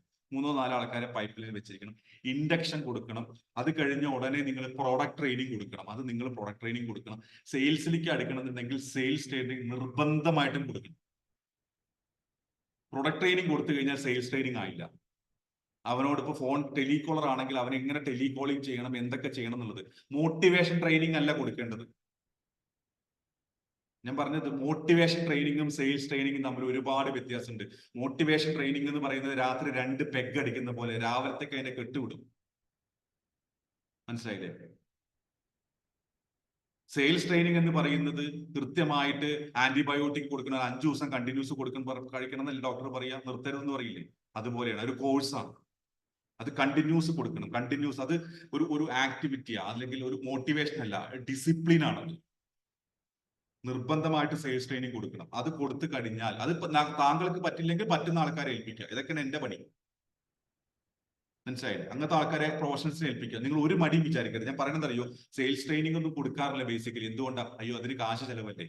നിങ്ങൾ ആലോചിക്കേണ്ട കാര്യമുണ്ടല്ലോ, ഒരു 10,000 രൂപ ചെലവഴിച്ചിട്ട് ഒരു ടീമിനെ നിങ്ങൾ ട്രെയിൻ ചെയ്യുമ്പോൾ നിങ്ങൾക്ക് കിട്ടുന്ന ഒരു സെയിൽ തന്നെ നിങ്ങൾക്ക് ആ ഒരു ഉദാഹരണം 10,000 രൂപ ചെലവഴിക്കുന്നു, 10 ആള് നിങ്ങളുടെ ടീമുണ്ട്, അവർക്ക് കൊടുത്താൽ 1000 രൂപ പെർ പേഴ്സൺ. 1000 രൂപ നിങ്ങൾ ഇൻവെസ്റ്റ് ചെയ്തിട്ടുണ്ടെങ്കിൽ ഒരു സെയിൽ തന്നെ നിങ്ങൾക്ക് അത് മുതലാവും. അഡീഷണലി ഒരു സെയിൽ അധികം എടുത്താൽ സാധാരണ ചെയ്യുന്നേക്കാൾ. അങ്ങനെ ചിന്തിച്ചാൽ മതി. മനസ്സിലായില്ലേ? കോസ്റ്റ് അവിടെ കോസ്റ്റ് കയറി. അപ്പോൾ സെയിൽസ് ട്രെയിനിങ് അല്ലെങ്കിൽ ഏത് ട്രെയിനിങ് ആണെങ്കിൽ കൊടുക്കുക. അവന് KRA കൊടുക്കണം, KPI കൊടുക്കണം. എന്താണ് KRA? KRA എന്ന് പറയുന്നത് അവന്റെ ഒരു റോള് 3 ഗോള്, മിനിമം 3 ഗോൾ അവൻ എഴുതി കൊടുക്കണം. ഇന്നതാണ് നിന്റെ ഡ്യൂട്ടി, നിന്റെ അച്ചീവ്മെന്റ് ഇതായിരിക്കണം. അത് അക്കൗണ്ടന്റിന് വേണം, എന്താ പറയുക, സെയിൽസുകാരന് വേണം, ഓപ്പറേഷൻസിന് വേണം, നിങ്ങളുടെ ഏതൊക്കെ കാര്യങ്ങൾ ചെയ്യുന്നവർക്കൊക്കെ അത് കൊടുക്കണം. റോളും 3 ഗോളും. ഈ 3 ഗോളും അച്ചീവ് ചെയ്യുന്നുണ്ടോ എന്നുള്ളത് ചെക്ക് ചെയ്യാനുള്ള സാധനമാണ് KPI, key performance indicator. Weekend മീറ്റിംഗിൽ നിങ്ങൾ അവനെ കൺവിൻസ് ചെയ്യണം, നിങ്ങൾ ഇത്ര % ആണ് അച്ചീവ് ചെയ്തിട്ടുള്ളത്. 100 അല്ലെങ്കിൽ 90 അല്ലെങ്കിൽ 80 അല്ലെങ്കിൽ 50 അല്ലെങ്കിൽ അബവ് ലെസ് ദാൻ 50. അതിന് നമുക്ക് ഓരോ സിസ്റ്റം വേണം. KPIയിൽ എന്തുണ്ടാവണം? KPIയിൽ മേ ബി 100% നമ്മൾ ടാർഗറ്റ് അച്ചീവർ ആണ്, അവന് കൊടുക്കേണ്ടത് അവാർഡ്സുകളും ഇൻസെന്റീവ്സും ആണ്. ഒരു 80% തൊട്ടിട്ട് 100 വരെയുള്ളവർക്ക് നമുക്ക് വേണമെങ്കിൽ ഇൻസെന്റീവ്സ് കൊടുക്കാം. മറ്റത് അവൻ അച്ചീവർ ആണ്. ലെസ് ദാൻ 50% ആണെങ്കിൽ അവനോട് പറയണം ഒരു മാസം PIP എന്ന് പറയും, പെർഫോമൻസ് ഇംപ്രൂവ്മെന്റ് പ്ലാൻ. വേണമെങ്കിൽ പ്രൊബേഷൻ പീരീഡ് 2-3 മാസം കൊടുക്കാട്ടോ, അത് കുഴപ്പമൊന്നുമില്ല. ഇതിന്റെ ഉള്ളിൽ പ്രിപ്പയർ ആയിട്ടില്ലെങ്കിൽ യു ആർ ഔട്ട്. ഇത് മോത്തോക്കി പറയാം.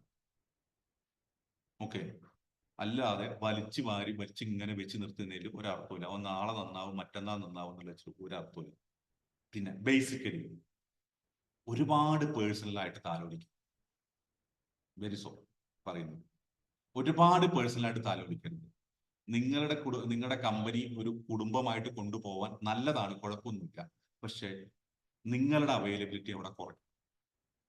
അത് ഡീൽ ചെയ്യാൻ വേറെ ആളെ ഏൽപ്പിക്കും. ക്ലിയർ? ആ ഏൽപ്പിക്കുന്ന ആൾ നിങ്ങളൊപ്പം നിൽക്കുന്നവനാണെന്ന് ഉറപ്പും വരും. ക്ലിയർ ആയോ? സാധാരണ ഇന്റർവ്യൂവിൽ വരുമ്പോ തന്നെ ടാർഗറ്റ് ഉണ്ടോന്നാണ് ചോദിക്കുന്നത്. ടാർഗറ്റ് ഉണ്ട്. ഞാൻ ഒരു കാര്യം ചോദിച്ചോട്ടെ, ഏത് ജോലിക്കാണ് ടാർഗറ്റ്? ഈ ചോദ്യം തിരിച്ചു ചോദിക്കണം.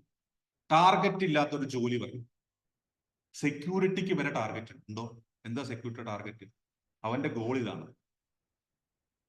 അവൻ വരുന്ന ആളുകളെ വൃത്തിയായി സ്വീകരിക്കുക, അവർക്ക് ഡോറ് തുറന്നു കൊടുക്കുക, അവിടുത്തെ സേഫ്റ്റി, ഇതൊക്കെ അവന്റെ ടാർഗറ്റാണ്. ശരിയല്ലേ? ഞാൻ പറഞ്ഞ ടാർഗറ്റ്, ഞാൻ ഒരു കാര്യം കൂടി പറയാം. എനിക്ക് ജോജോ ഭായി വിടുമ്പോൾ എനിക്കറിയില്ല. വളരെ കണ്ണൂരിൽ രാമേന്ദ്രേട്ട, നിങ്ങളുടെ വളരെ ഏറ്റവും നന്നായിട്ട് ബിസിനസ് ചെയ്യുന്ന ഒരാൾ പറഞ്ഞ ഒരു ഡയലോഗ് ഉണ്ട്. നിങ്ങൾ കടല എറിയുകയാണെങ്കിൽ കൊരങ്ങന്മാരാണ് വരിക.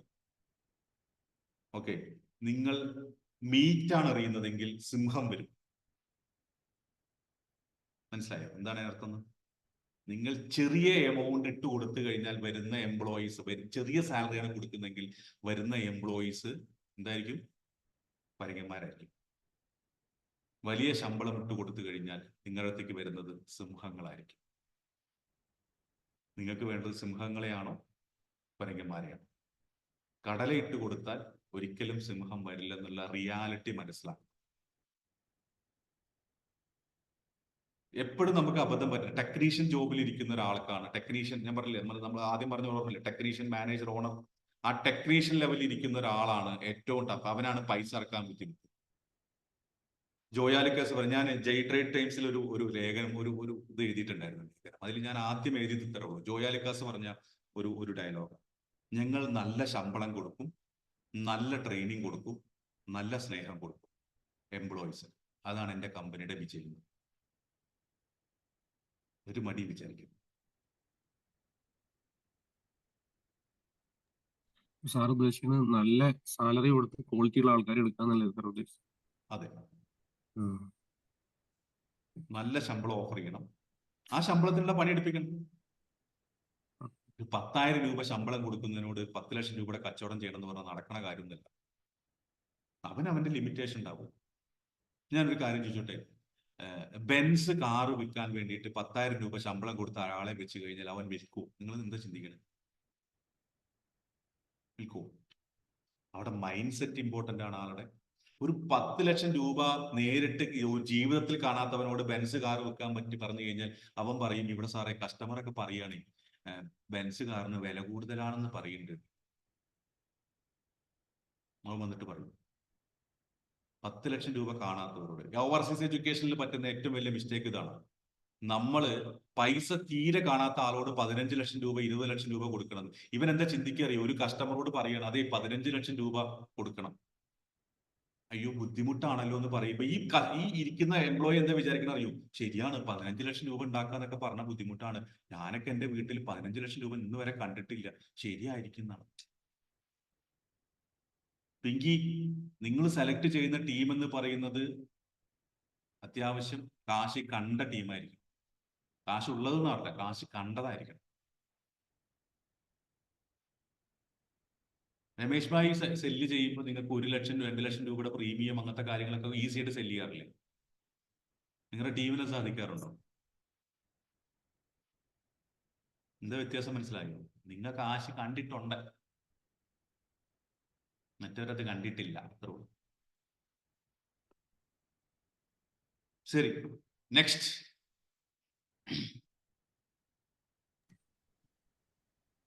സാറേ ഒരു കാര്യം, യെസ് യെസ്, ഫിനാൻസുമായിട്ട് ബന്ധപ്പെട്ട സാർ, സെയില് എത്ര കൂടിയാലും എത്ര കുറഞ്ഞാലും അവസാനം ടാലിയാക്കി ലാസ്റ്റ് നോക്കുമ്പോ ഒന്നും ബാക്കി വെക്കാൻ പറ്റാത്തൊരവസ്ഥ. ഒന്നും എങ്ങനെയാണ് അത് ഫിനാൻസ് മാനേജ് ചെയ്താൽ മതിയോ? അതോ സെയിൽസ് കൂടിയാലും കുറഞ്ഞാലും അവസാനം വരുമ്പോ എന്താ പറയാ, നമുക്ക് ആ ഉദ്ദേശിച്ച ലെവലിലേക്ക് ഒരു പ്രോഫിറ്റിലേക്ക് എത്താൻ പറ്റുന്നില്ല? നിങ്ങളുടെ ഫിക്സഡ് എക്സ്പെൻസിനെ ഏകദേശം ഒരു 30-40% പിടിച്ചു നിർത്താൻ പറ്റിയാൽ, ടോട്ടൽ ടാർഗറ്റിന്റെ 30-40% പിടിച്ചു നിർത്താൻ പറ്റിയാൽ നിങ്ങൾക്ക് ലാഭം ഉണ്ടാവും. ഫിക്സഡ് എക്സ്പെൻസ് എന്ന് പറഞ്ഞാൽ എങ്ങനെ സാർ മനസ്സിലായി? ശമ്പളം, റെന്റ്, ട്രാവലിംഗ് അലവൻസ്, പർച്ചേസ്, ഇങ്ങനത്തെ വരുന്ന ഫിക്സഡ് എക്സ്പെൻസ്. ഫിക്സഡ് എക്സ്പെൻസ് ആണ് നമ്മളെയൊക്കെ തകർക്കുന്നത്.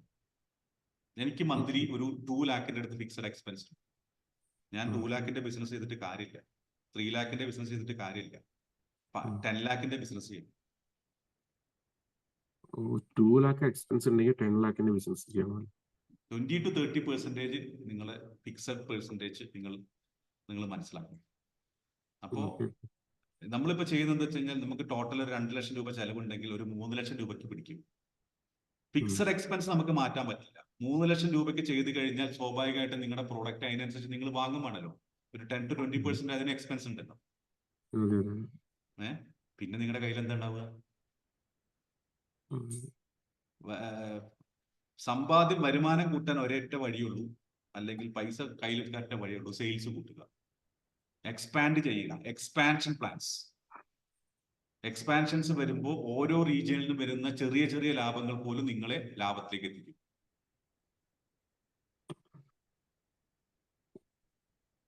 ഫിക്സഡ് എക്സ്പെൻസ് കൺട്രോൾ ചെയ്യുക.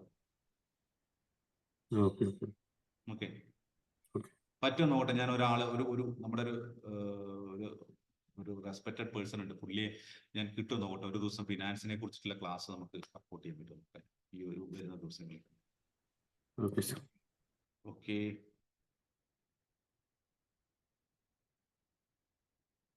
പറയും. പിന്നെ അടുത്ത ക്വസ്റ്റ്യൻ ഒന്നും ഉഷാറില്ല കേട്ടോ, ഞാൻ തന്നെ ഉഷാറില്ലാണ്ടിരിക്കും. യെസ്, ഡോക്യുമെന്റേഷൻ ഔൾ ക്യാരക്ടർ ഉള്ളവരല്ലേ എടുക്കാൻ പറ്റുന്നേ? അതെ, ഡോക്യുമെന്റേഷൻസിലും അക്കൗണ്ട്സിലും ഔൾ ക്യാരക്ടർ മാത്രം.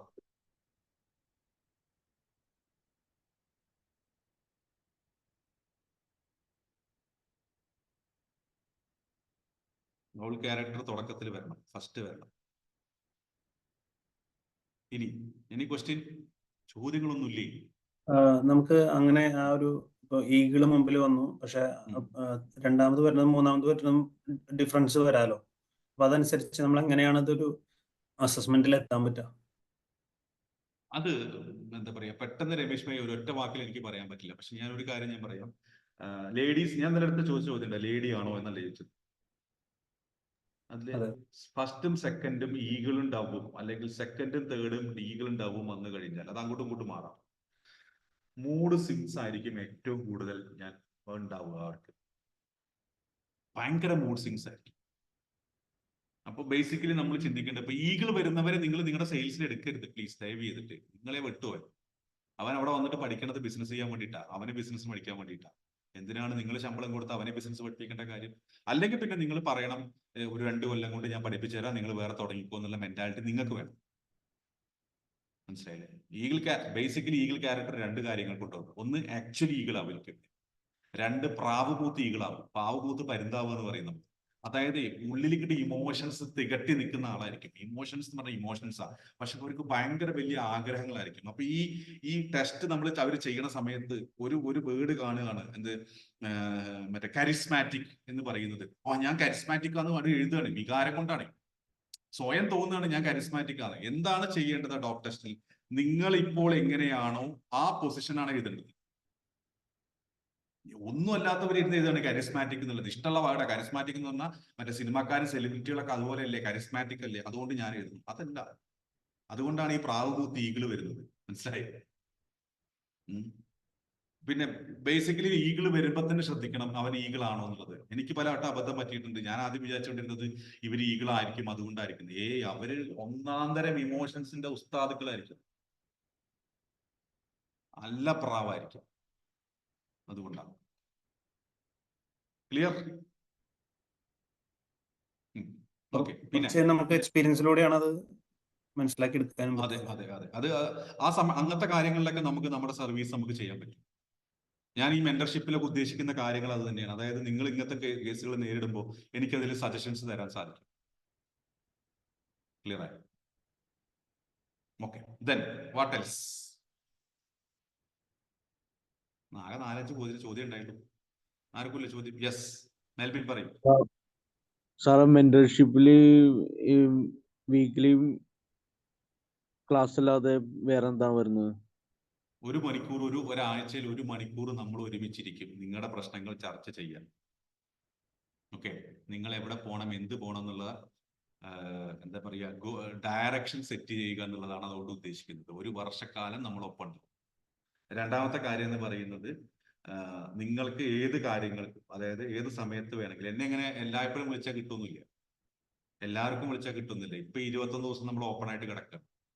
ആ ഒരു സമയത്ത് മെന്റർഷിപ്പ് ഉള്ള ആളുകൾക്ക് നമ്മൾ ഓപ്പൺ ആയിരിക്കും. ഏത് സമയത്ത് മെസ്സേജ് അയക്കാം, റിപ്ലൈ തരും, കാര്യങ്ങൾ വർക്കും. ഓക്കെ, നിങ്ങളെ ബേസിക്കലി ഇപ്പൊ ചെയ്യുന്ന ബിസിനസിന്റെ ഒരു 3 ഇരട്ടി ലെവലിലേക്ക് എത്തിക്കാൻ സാധിക്കുമോ നോക്കുക എന്നുള്ളതാണ് നമ്മൾ ചെയ്യുന്നത് മെന്റർഷിപ്പിൽ.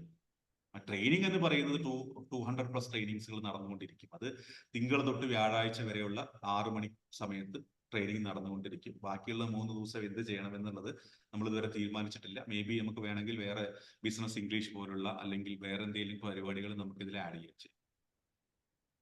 കാലത്ത് തന്നെ ആയിരിക്കും ട്രെയിനിങ് വരുന്നത്? ട്രെയിനിങ് അല്ല, ഈ സെറ്റ് ചെയ്യുന്നത് നമ്മൾ മെന്ററായിട്ട് സെറ്റ് ചെയ്യുന്നത് നമ്മൾ ചിലപ്പോൾ രാവിലെ ആയിരിക്കും, വൈകുന്നേരം ആയിരിക്കാം, അല്ലെങ്കിൽ ചിലപ്പോൾ പകലായിരിക്കാം. അത് നമ്മൾ ഒരു ഡേറ്റ്, ഒരു ഡേ തീരുമാനിക്കണം. ഒരു മെന്റർ, ഒരാൾ വന്നു കഴിഞ്ഞാൽ അവർക്ക് തിങ്കളാഴ്ച ഈ സമയം എന്നുള്ളതാണ്. അത് സമയം, ആ സമയത്ത് ഞാൻ അവൈലബിൾ അല്ലെങ്കിൽ ഞാൻ മുൻകൂട്ടി അറിയിക്കും, ഈ സമയത്ത് ഞാൻ അവൈലബിൾ അല്ല, ഇന്ന സമയത്ത് അവൈലബിൾ ആവണമെന്ന് ഞാൻ പറയും. അത് ഞാൻ രാവിലെ തന്നെ നിങ്ങളോട് പറയും. മനസ്സിലായില്ലേ? അപ്പോ 1-to-1 ട്രെയിനിങ് ആണ് വരുന്നത് അല്ലേ? യെസ്, 1-to-1 ട്രെയിനിങ്ങും ഉണ്ട്. 52 1-to-1 ട്രെയിനിങ്, അതാണ് അതിന്റെ. Okay, yes, okay. ഇനി എനിബഡി? അപ്പൊ എങ്ങനെ 7 മണി കഴിഞ്ഞു, നമുക്ക് നിർത്താം. നാളെ നമുക്ക് നമ്മുടെ ബൈജു സാറുടെ ക്ലാസ് ആണ്. അദ്ദേഹത്തിന്റെ സെയിൽസിനോട് ബന്ധപ്പെട്ടുള്ള, അദ്ദേഹം എന്നോട് ഇങ്ങോട്ട് ചോദിച്ച് മേടിച്ചതാണ്. എനിക്ക് ഭയങ്കര ഇഷ്ടമായത്. ഇങ്ങോട്ട് എനിക്കൊരു സെഷൻ തരണം എന്ന് പറഞ്ഞത്. പുള്ളി എന്നോട് പറഞ്ഞൊരു കാര്യം, എന്റെ ക്ലാസ് എങ്ങനെയുണ്ട് നോക്ക് സാറേ എന്നിട്ട് പറയുന്ന പറഞ്ഞത്. സോ ഇങ്ങോട്ട് കയറി വരുന്നവർക്ക് നമ്മൾ ട്രെയിനിങ് കൊടുത്താണ്. നാളെ ബൈജു സാർ സെയിൽസിനെ കുറിച്ച് രാവിലെ 6 മണിക്ക് ക്ലാസ് എടുക്കും. സെയിൽസ് ആണ് ടോപ്പിക്. ഇന്നലെ സിറാജ് ഇന്നലെ രാത്രി മെസ്സേജ് ഇട്ട പോലെ ഫ്രീ ആയിട്ട് കിട്ടണതെങ്കിലും അറ്റൻഡ് ചെയ്തുകൂടെ മക്കളെ എന്നുള്ളത് ചോദിക്കാനുണ്ടാവും. എന്നെ കൊണ്ട് വരുത്തരുത്, ഡെഫിനറ്റ്ലി അറ്റൻഡ് ചെയ്യുക. Okay, team leaders, make sure teams R attending the class. ആദ്യത്തെ 4 ദിവസത്തെ ഇൻട്രസ്റ്റ് ടീം ലീഡേഴ്സിന് പോലും ഇല്ലാത്ത അവസ്ഥ വന്നിട്ടുണ്ട്. ഹരിദാസേട്ടൻ പോയി. ഹരിദാസേട്ടൻ വീട്ടിൽ കുറച്ച് ഹെൽത്ത് ഇഷ്യൂസും അമ്മായി അച്ഛന് കുറച്ച് പ്രശ്നങ്ങളൊക്കെ ഉണ്ട്. അതിന്റെ പിന്നിലാണ്. എന്നോട് ഇന്നലെ മെസ്സേജ് അയച്ചിട്ടുണ്ട്, പറഞ്ഞു. ഇതാണ് ഈ ഹരിദാസേട്ടന്റെ കൂടെ. എന്താ പറയുക, നല്ല പ്രാവാകൊണ്ട് എല്ലാവരും കണക്ട് ആവും. ഓക്കെ, യെസ്, തെറ്റല്ലേ? പോന്നാ, വേറെ ഒന്നുമില്ലല്ലോ, ചോദ്യങ്ങളൊന്നുമില്ലല്ലോ. അപ്പൊ എന്നാ ബാക്കിയുള്ള കാര്യങ്ങൾ നമുക്ക് ഗ്രൂപ്പിലാക്കാം. ഗ്രൂപ്പിലൊക്കെ ആക്റ്റീവ് ആവുക, പറഞ്ഞ പോലെ തന്നെ.